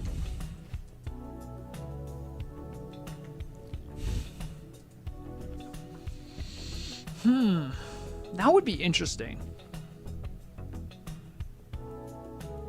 There's a part of me that kind of likes that idea, but that's only because it feels weird that like here's a good example, right? Go do Uldaman, right? You're fighting like at the end of it like Titan Keeper things and like level 40. So, like, I know level's a construct to a certain extent, right?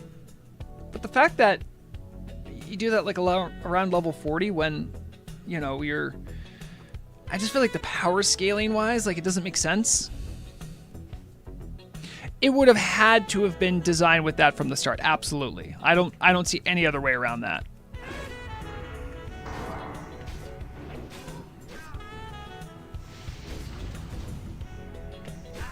Absolutely necessary. But I'm saying it wouldn't be bad if it was built from the ground up like that.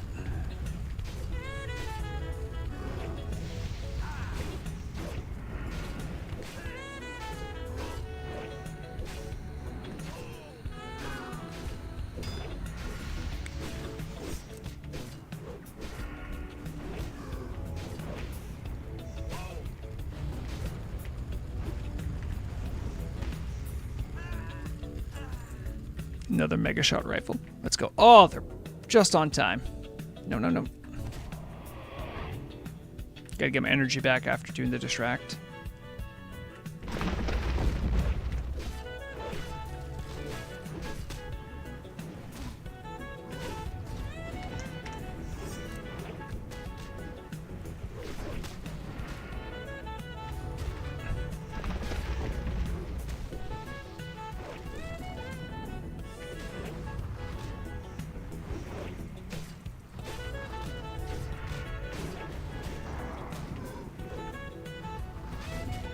I like this one. I haven't had to move much. They didn't go behind me. When can hunters get Titan grip? Imagine hunters with double two-hand axes. I mean, I think even Rexar has two one-hand axes. I don't have to imagine Titan grip. I can show you it right now. Hold on.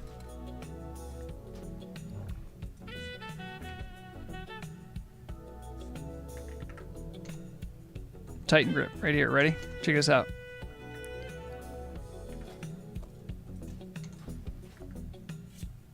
How is Thunder Fury a one-hand weapon? I'll wait. The handle looks like it's for two hands. You hold it where there's space for you under the hand for two hands.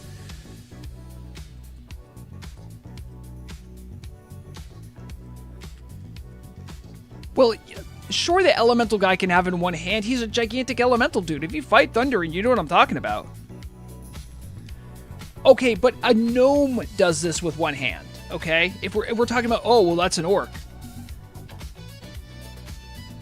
It's mostly air, very light. Okay, I agree with you on that, sure. Let's say it's really light. Then why is the handle that big?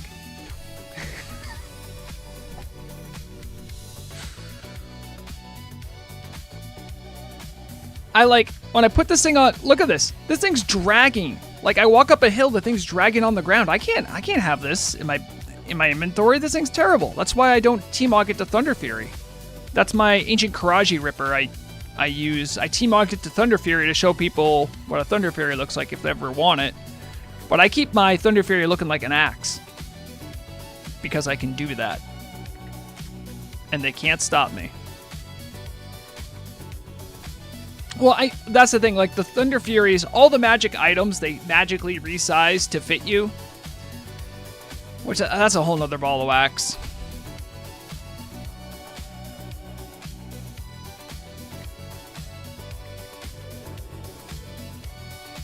Also, Haxer, you gotta be careful when you say that, because I have it on good authority that the Turtle team made the axe that came off of Cruel, also comically sized.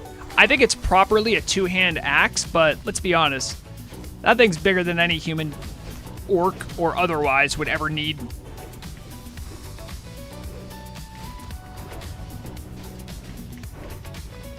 So why it sells so high? So there's a number of reasons. Actually, I can get into that in a second. Let me finish up this pack. Because it's actually there's some pretty interesting economics behind it, I'd say.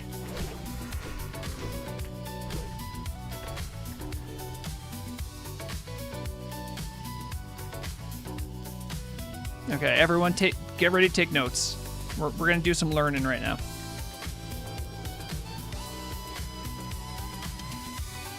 That's not the right whip. Ah, there it is. Okay. All right. So let's go ahead. Solid stone. It is a reagent for 6 things. So, a Loon's Lantern is one of them. I actually have a Loon's Lantern. It's pretty cool, but this isn't the one that really moves the needle. Solid blasting powder. We're gonna put a pin in that for now.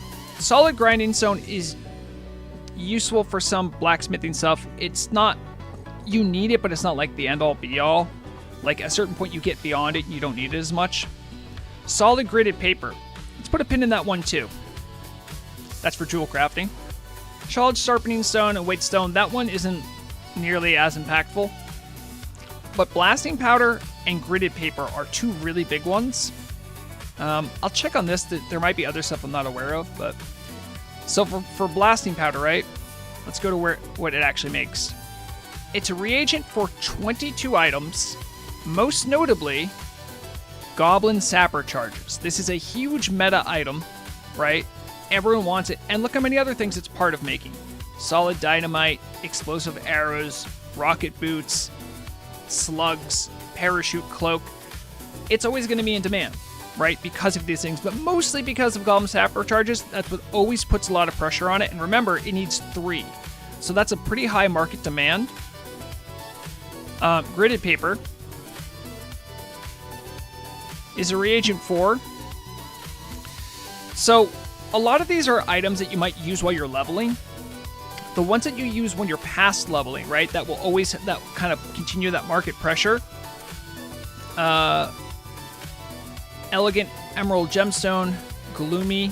I think this one is this is fire resistance, which tanks will often need. You can get fire resistance chance on your rings and your necklace, so that's useful. The Brilliant increases agility. There are so many classes that just want agility, and they want agility max. So the fact that solid gridded paper is used as part of that, it's a big part. I think this one does nature damage. No, nature resistance. Again, useful for progging groups that are trying to get nature resistance for viscous. Okay? So there's 3 things that are going to have like perennial value, right? So solid stone is part of that, especially the Gloomy. Look at this. Fire resistance, but it requires 5, okay? So what happens is not a lot of people are accustomed to how jewel crafting works. So what they do is, how do I get fire resistance on my rings and my necklace? Oh, look at that. That's cool. All I have to do is get some of this solid gridded paper. What does that mean? And then they'll just buy the solid gridded paper and just hand it over to the jewel crafter, right? Because not a lot of people know that. Even the ones who do, they still have to deal with the market. And finally, grinding stone. This is more of what I'm just interested in looking at. See if I see anything here that might kind of move the needle. Mithril spurs. This is one that's, I think there's thorium spurs. I think they give slightly more than this, but this I could see being mithril belt buckle. Ah, look at that. Again, agility, always desired. True silver belt buckle. So healers want this as well. So you see multiple spots in the market of people that need the byproducts of solid stone. You see what I'm saying? This is a useful item that carries a lot of value in different professions. It's one of the reasons why like mining mithril is always going to be valuable, because even if the mithril isn't that valuable, the solid stone will be. It's always been that way. So thank you for coming to my TED Talk.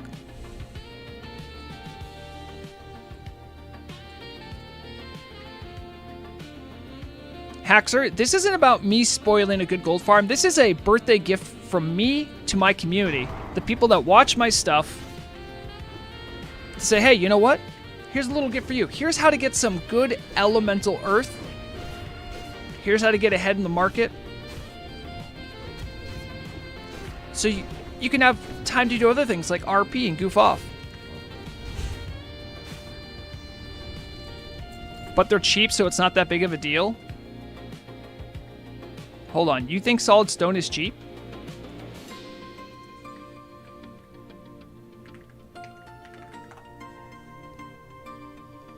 You think a quarter of a gold is cheap? Well, excuse me, Mr. Moneybags. No. Sorry, no. It's yeah. Generously, the best you can find is a quarter of a gold apiece. And remember, the volumes you need for some of this stuff is pretty big. After buying about 100 of these, it's going to move up to about a third of a gold. It starts adding up. Remember, some of those things, it's not just a 1-to-1. To make a solid blasting powder, it's 2 solid stone. So you're looking at buying 2. You see what I'm saying? Well, I mean, Placebo, you can vendor them if you want, but what I would prefer is you send them to me and I will always pay you vendor value for them. Your good old pal Vrograg will definitely always pay, because like, what's vendor value on these? I want to double check. I'm not getting like head ass here and be dumb about it. Vendor value is, yeah, I'll pay you 1 silver for something that's going for 30. Sure. Absolutely. I got a ball on a budget here.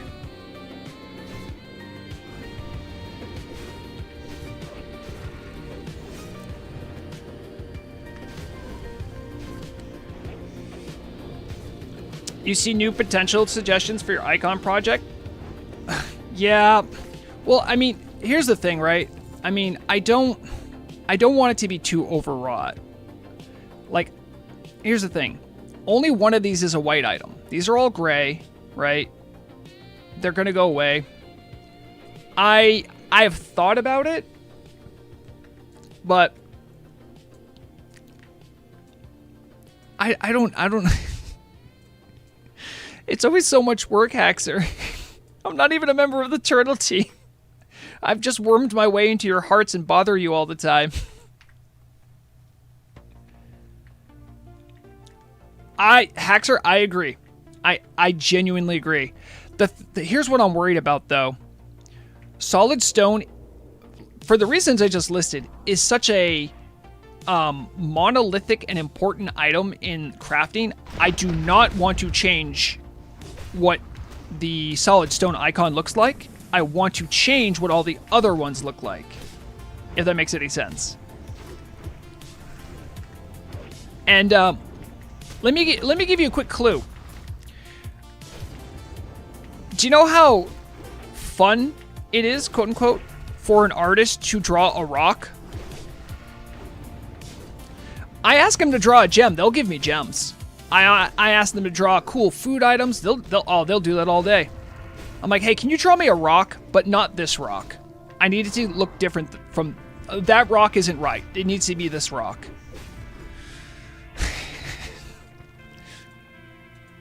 I wouldn't want to do it. Drawing rocks is about the most boring thing you can do. I don't know. Maybe there's like a geology fan in here who just go nuts for it. More power to you, but oh, it's hard to get support to draw a rock, guys. Is there Secret Santa stuff going on in game? There's Secret Santa stuff going on in game, but at least as part only in Blackwing Guard. We have a Secret Santa every year. I don't know about something going on again. There's usually a Winter Veil every year. I don't know when the team's going to start that. There are 6 separate poop quests in TBC. Listen, man. Whatever Blizzard got up to in 2006, that's between them and God. All right? We have poop quests, too, in vanilla. I believe I think some of the giant shards you have to find in Ashara or Winter Spring, I think that's poop from the giants. And then there's also the Ungoro quest, the Ungoro soil quest. You learn that the Ungoro soil is just dino poop. So it's not the only spot.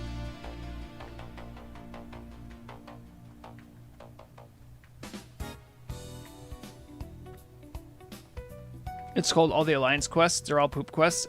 Listen, I'm not gonna throw that stone in this glass house. All right. I don't need to take sides in the faction war. Quest developed by the Bill Cosby room should have stayed in the Bill Cosby room.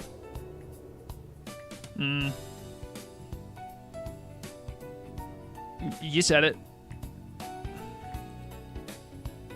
Yeah, Haxer, if you read through at least the Tauren version of the quest for Ungoro Soil has a lot to do with I think at the end you pretty much figure out that it's just dino poop. Blink twice if I agree. Listen, man. I don't punch down here, okay? I could, but I don't need to. I think the quality and integrity of the people playing the various factions speaks for itself and doesn't need any commentary from me. And much like the Marge Simpson meme, when someone talks about Horde, I go, I think they're neat. Because I do. That's why I primarily play Horde.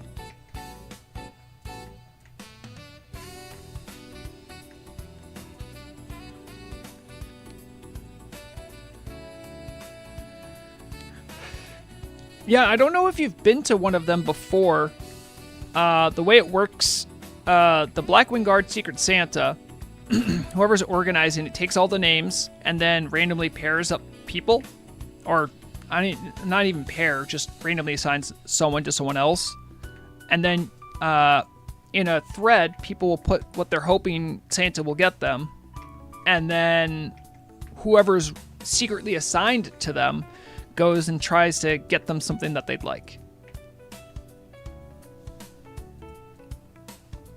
It's hard for me to remember, man. Like, you have to remember, like, I joined Blackwing Guard when it was new back in 2021. Or 2022, rather. So, like, there's, like, years and years of people that have come and gone that I'm just like, I don't know, that could be someone's alt. It could be someone I've known for years or someone I've never met and just has a similar name. So I just assume... I assume the best of everyone.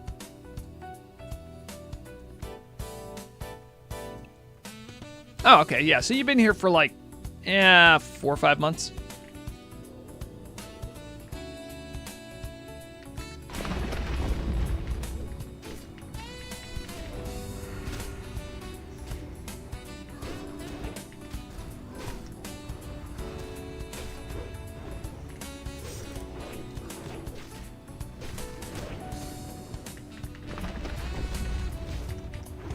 Oh, jeez. Now they're behind me. Go away. Don't get behind me. You guys are mean.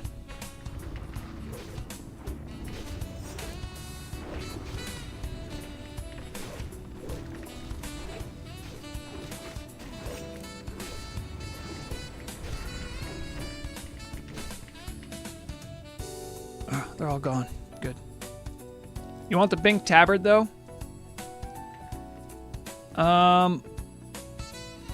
I don't know if we can Mog Tabards. I know we keep the appearances of Tabards. So, like, when you put on a new Tabard, it will show the notification that you have a new T-Mog. So we kind of have it. I don't know if there's, like, a template you can put one on or if you can apply one over another. I don't think it works with Guild Tabards. Or it's not supposed to. Alright, where's I want some lobster stew.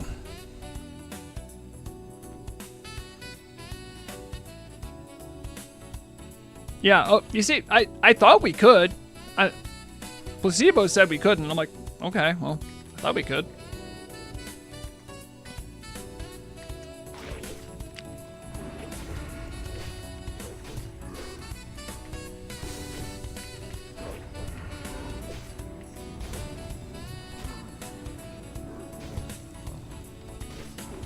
Yeah, I don't know if you can Mog the guild one.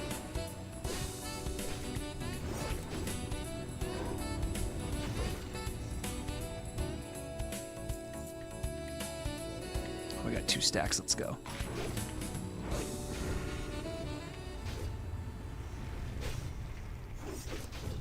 I don't know if there is an invisible one.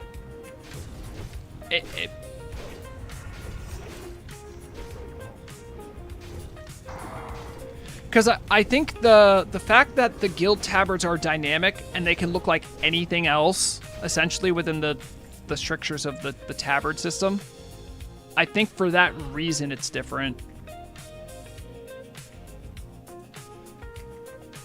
But like, you know, the tabards you get from certain things, they have a static look. So because of that, I think they're the ones that are available for T-Mog appearance.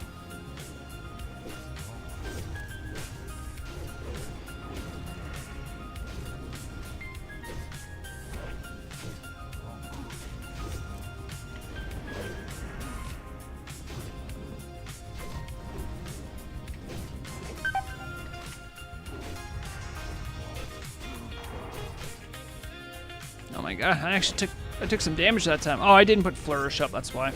Yeah, that's on me.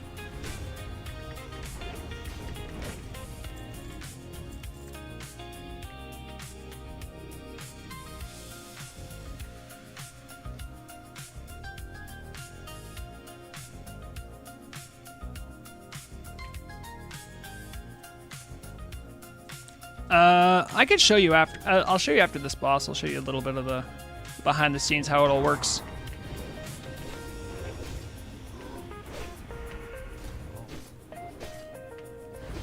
Do you think Rupture would work on this guy?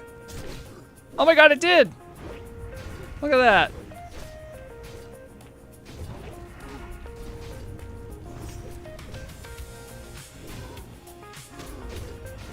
I had no idea Rupture would work.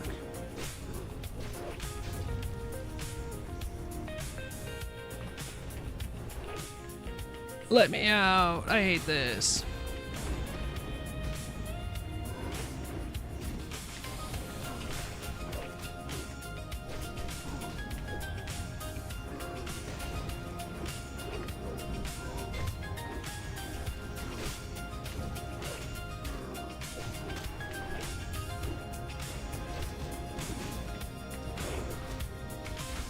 Kind of give me the... There's Flourish.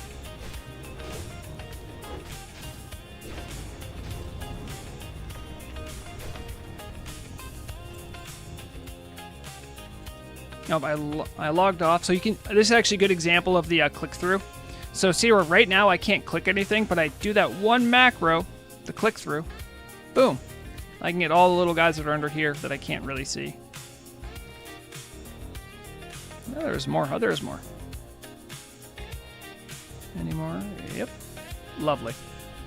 All right. So milk scrolling battle tech. You need, I believe, the base mixed scrolling battle text, which is this, and mixed scrolling battle text options.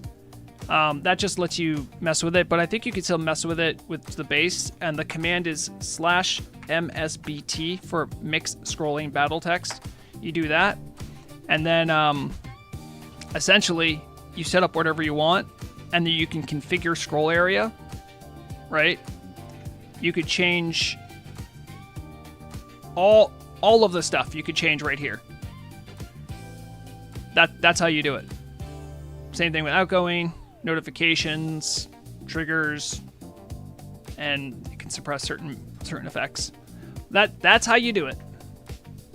Now, as far as turning off the default stuff, for a long time, there was like this weird peculiarity, at least with my client. I could turn off the floating text that would appear, but anytime I logged off and logged back on again, it would reset and it would appear again. So I was like, it's a little annoying. So what I ended up doing was, I believe I still have the add-on here. Is it...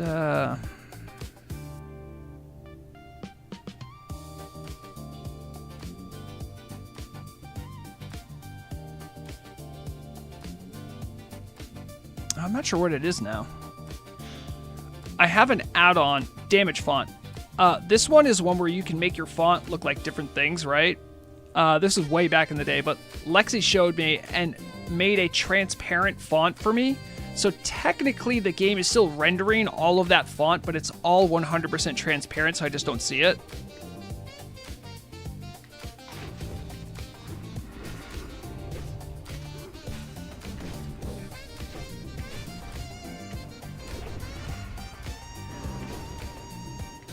Oh, you see, there you go. And you can change it around all you want.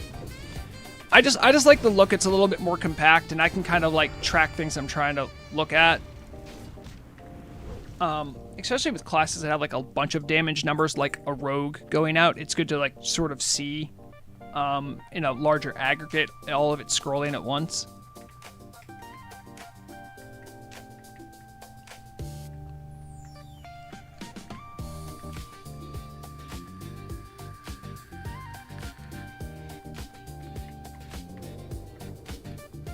It's definitely been 10 minutes. Is that Pat coming? I do see the Pat. We'll get the Pat then. Your quest is to make the default UI as usable and as good as possible. I'll have to like take notes on things that annoy me that I want fixed. Or improved at the very least. Or I would say probably the number one thing that always grinds my gears, so to say, is the fact that some things have a tendency to... Tooltips have a tendency to, like, not be clear at times. Oh, I'm trying to fight you? Why did it... Okay, well...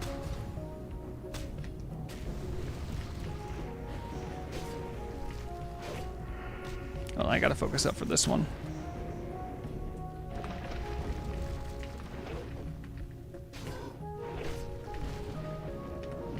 Stop trying to hit me.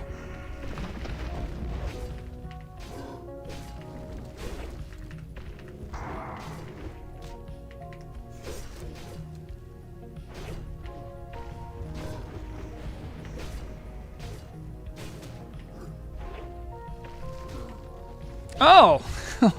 Oh, that might explain a lot of it then. But yeah, I mean, once you get in there with mixed scrolling battles, like I remember like I set it up like years ago, but I got it to kind of where I wanted it, and I haven't had to tinker with it much. That's why when people will ask, like, how did you get your UI to how it is? And I'm like, oh, I don't know, man. Like, it's been years for me. But going back to the point, I was talking a little bit to Haxer there about things that I want to see in the UI that I just feel like I never see. I want tooltips to be clear and never misleading. That doesn't have a lot to do with the UI. That has to do with whoever programmed the spell DBC, you know, tooltip. But that's something that always like, I'm like, oh, what do you mean? Like, here's an example, right? I have some boots in my bank. The boots of displacement. I'll show you what they say here in a second. So my boots of displacement displace. Now, increases your effective stealth level. What is stealth level? How does that work?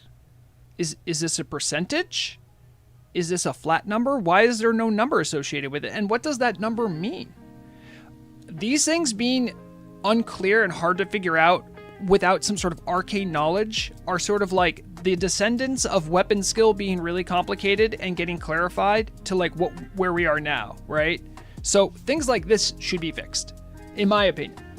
Like, okay, well, could you clarify what stealth level means in some way, shape, or form, and also say what increasing my stealth level means? Because if I look at my skills, do I have a stealth level? Nope. Why no, I don't. I have a level for just about everything else, but that's not one of them. And even if I did, I wouldn't know what it means. Haxer, that does not come from D&D. I know this because I used to play old school D&D. I'm talking like Advanced Dungeons and Dragons 2nd edition. There wasn't a stealth level. Isn't there a there is Placebo, and you know what? That doesn't really tell me what it does either. And it's not like I have a game even in the original game manual, it wasn't explained. It's just there. Hope you know what stealth level means. Like, I can intuit some things that I'm guessing it's how easily people can see me, but like, what's the math on that? How does that work? How does it interact with the game? I don't know. And not for lack of trying, I just, I'm guessing if I have more stealth stuff on, and there are other items that say like increases your stealth by 1, which makes it even more unclear. So look at this. Hold on, I think oh god, it's oh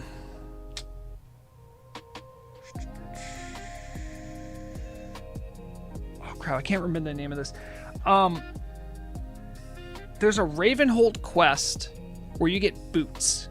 I cannot remember the name of this quest though. Ravenhold.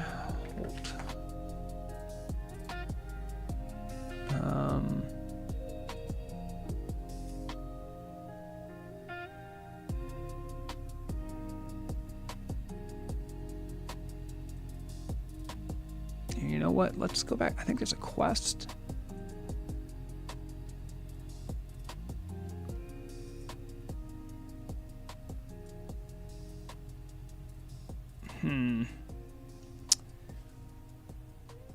What are the boots called? I could maybe look them up, but I don't know how to look them up for like rogue specifically. Items, armor, leather, feet. It's like a level 20-ish boot, so I'm just gonna have to kind of.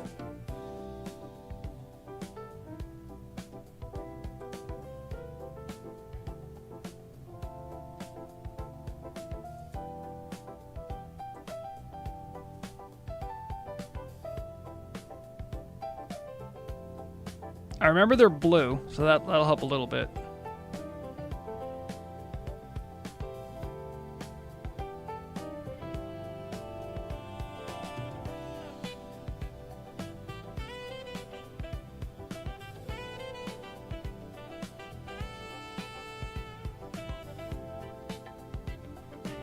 Damn, maybe I gaslit myself. I swear. Okay, there's like a.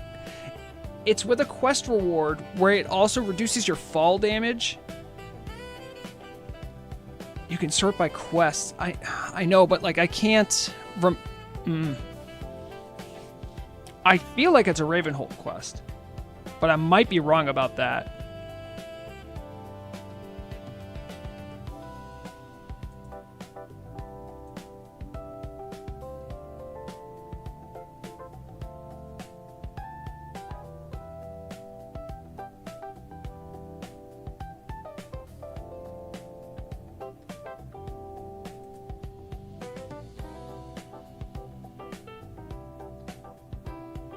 Okay, here it is. Whisper Walk Boots. Increases your effective stealth level by 1. Okay, I still have more questions, though. So, this exists, right? So, does the other one give me 1? Okay, so it says 1, right? And then this one just says level.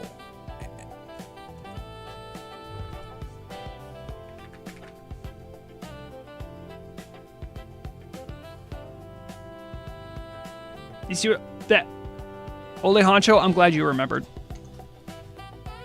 So, you know, there's some things that are a little unclear in the game. And that's an example of it. That is by far not the only example. That's just one that always stuck in my mind. I'm like, huh?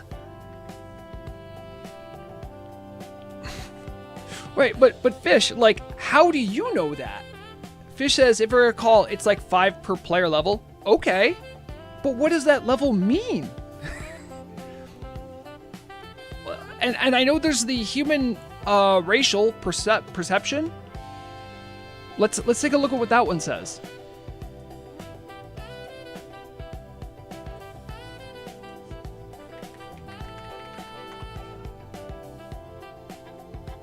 Dramatically increases stealth detection and grants 2% increased spell and critical strike chance.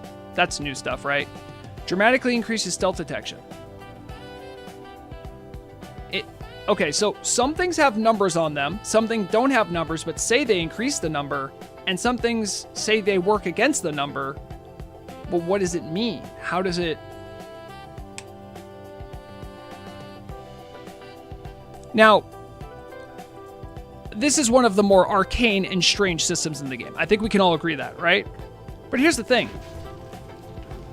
For new players, it's all strange. Like, I think most people can wrap their head around how, like, spell hit works, right? Because they see their spells getting resisted by stuff more often when it's higher level than them. So they're going, huh. So that must be what helps me get the spells to hit, right? But here's something. How would a new player know what the spell hit cap is? Like, I think it's good that we have to rely on each other as a community to figure out stuff sometimes. But I think it's bad for new players when there are these really obtuse and strange systems that aren't explained anywhere. On the Turtle WoW Wiki, do you think on the Turtle WoW Wiki they explain exactly the formula for stealth level? Or even for spell hit? I'll check.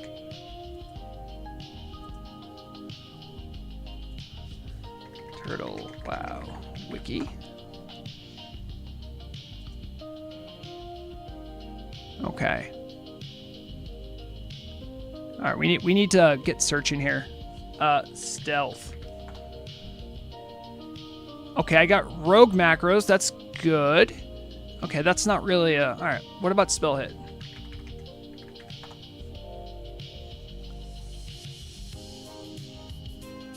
Okay, what about, like, formula? You see what I'm saying?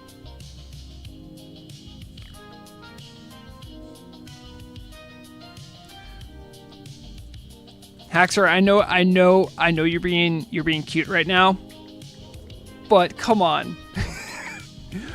Who needs the wiki when you can check the VMangos code? Well, yo, that would be great. But are you gonna tell me with a straight face that Turtle hasn't tinkered with that to bejesus and back? Because I know you guys have. And let's say I was entertaining what Haxer said to the nth degree. Okay. What happens when they check out weapon skill? Oh, you tinkered with that, so now they don't know what could possibly be true. I think there's a bit of entertainment in always like figuring out this stuff for yourself. The reason that I think it can be, I always have a mind for like newer players, younger players, right? And trying to understand a lot of these systems that are really obtuse, and what they end up doing is act as sort of a gatekeeping mechanism to keep newer players out. And I just think in the long run, that's not good for a community.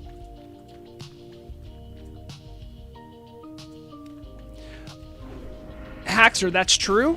And I did list weapon skill as one of the pure exceptions to the rule, but there are so many other systems that could be revamped or made more clear. And still to this day, right, I'm on Vrograg right now. If I go on skills and I mouse over any of these, it doesn't tell me anything. It doesn't tell me what having 315 swords means. If I go on my character select screen, I look at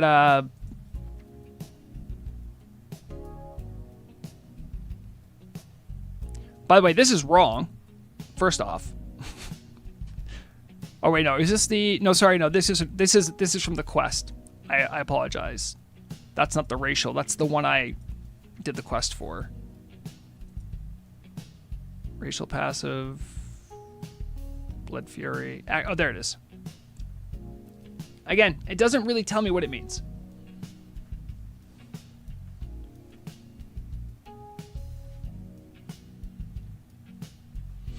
I mean, yeah, Lizzie Babs, I think you and I have that in common. We like exploring and figuring out this stuff. I'm just saying make it a bit more approachable. Because even if all of the formulas were explained to us, you and I both know that when the team makes something and something isn't working the way it's supposed to, we start from scratch again anyway, right? If this item says you get 1 crit in melee, right? We're all believing that it has 1 crit, right? What if you feel like it doesn't have a crit? How can you test that? See what I'm saying? I have gone down the mad rabbit hole of seeing some on-hit use proc items, and I have separate software necessary to check what the proc per minute is. Why can't the tooltip just tell me? Why can't it just tell me, guys? Come on. You have the data in the code, right? I don't lie, Turtle Team. I know you have it in there. It says how many procs per minute it has. Just say it. Then we don't have to wonder and do like hours of testing and then complain when something changes because here's the thing, if you change the procs per minute and it's a number we can see, then we'll know that it changed, right?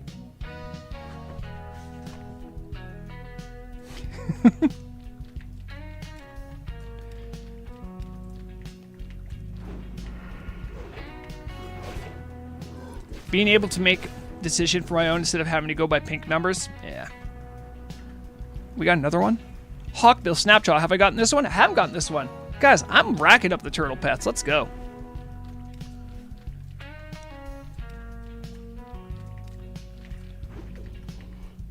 When I ever have a warlock who has like a complicated question, or like a really deep meta question, I'm like, I know who you should talk to. It's Lizzie Babs.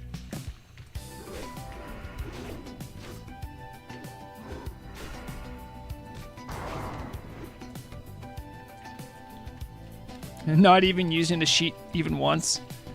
Well, I mean, sheets are good to organize your thoughts. I don't like using other people's sheets. I like the thoughts to be my organization. That's because I made a spreadsheet for Vrogag when he was tanking. I was trying to... Where's the frog? Where is he? Where are you? Oh, you're in here somewhere.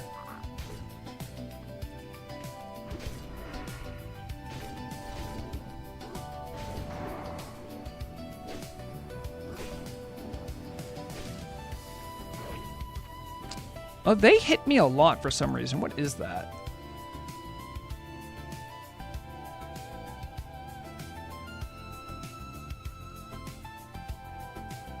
Huh. That was weird. I don't know what that was.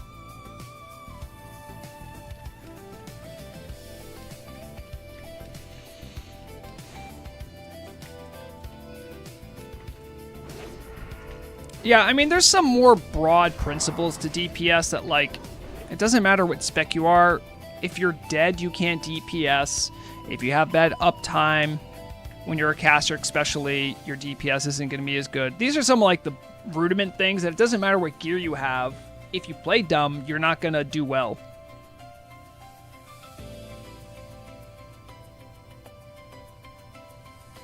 Oh, Haxer, don't tell me that.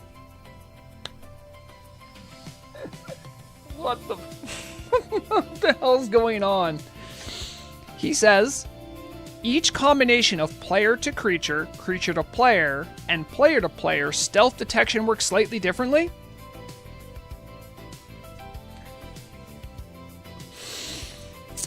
You don't say.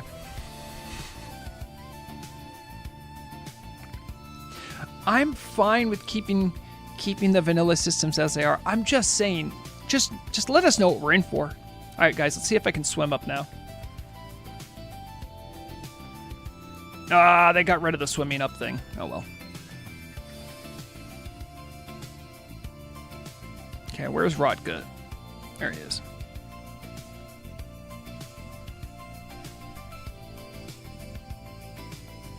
Well, Lizzie Babs, Taurens don't stealth.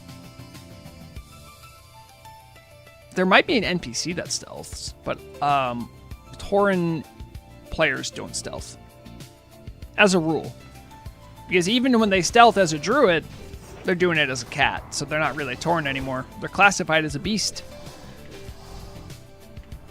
Checkmate, Lizzie Babs. And yet people still call for the addition of Torn Rogues. And I'm like, no, it's okay. They don't. Not everyone needs to be able to be rogues. It's okay, dude. Except for... Oh, that's true. Checkmate. So that means there is an animation for it then, right? So if you're a gnome rogue with an orb of deception and you do stealth, what happens? This is why, Haxer, I always need PTR access. I can answer these big burning questions no one has an answer to.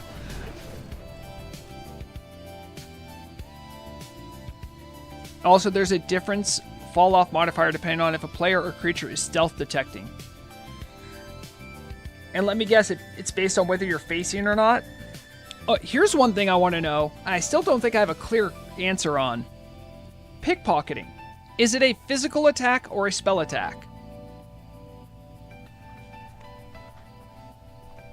There is an animation for it, and it's pretty funny. Really, Scrimps? Let's go. Scrimps with the details.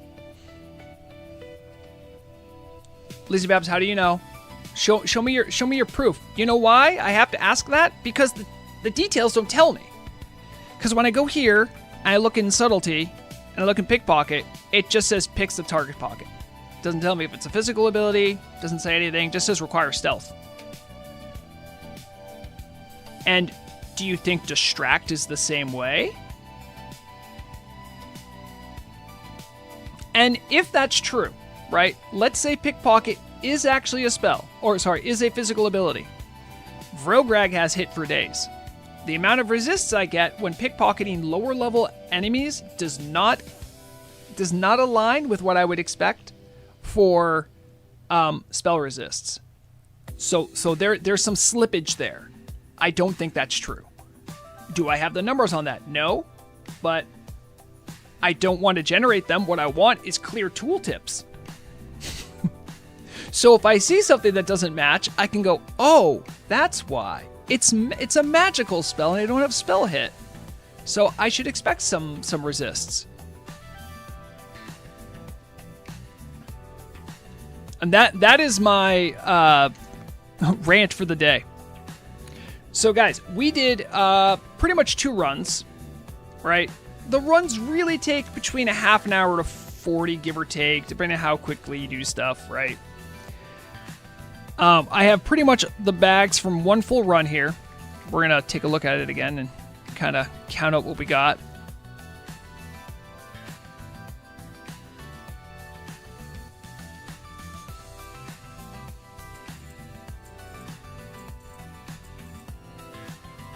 Okay, from here I see 6 and another 3 is 8 elemental earth. Not bad. Not my better run, honestly. I've definitely had better runs.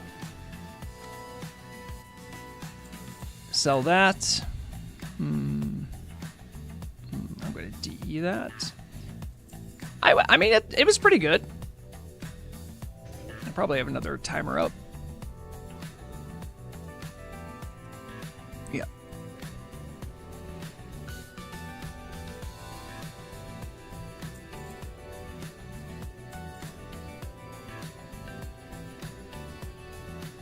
I haven't collected this appearance, so we'll put those on. Good chunk of solid stone.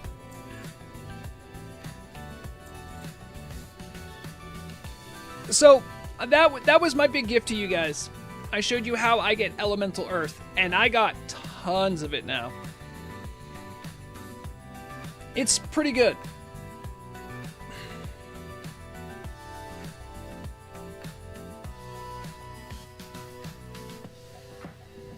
Also, Fish, I did see that your statement. You said, while I'm stealth with 5... Also, I don't know how you know you got 5 points of increased stealth level. Unless you got... Oh, maybe you guys have the rogue talent like we do. Because we have... where is it? Camouflage? No, where is it? We used to have a talent that gave us something for stealth. It's like Master of Deception. Is it gone? Where'd they put it? What have they done with it?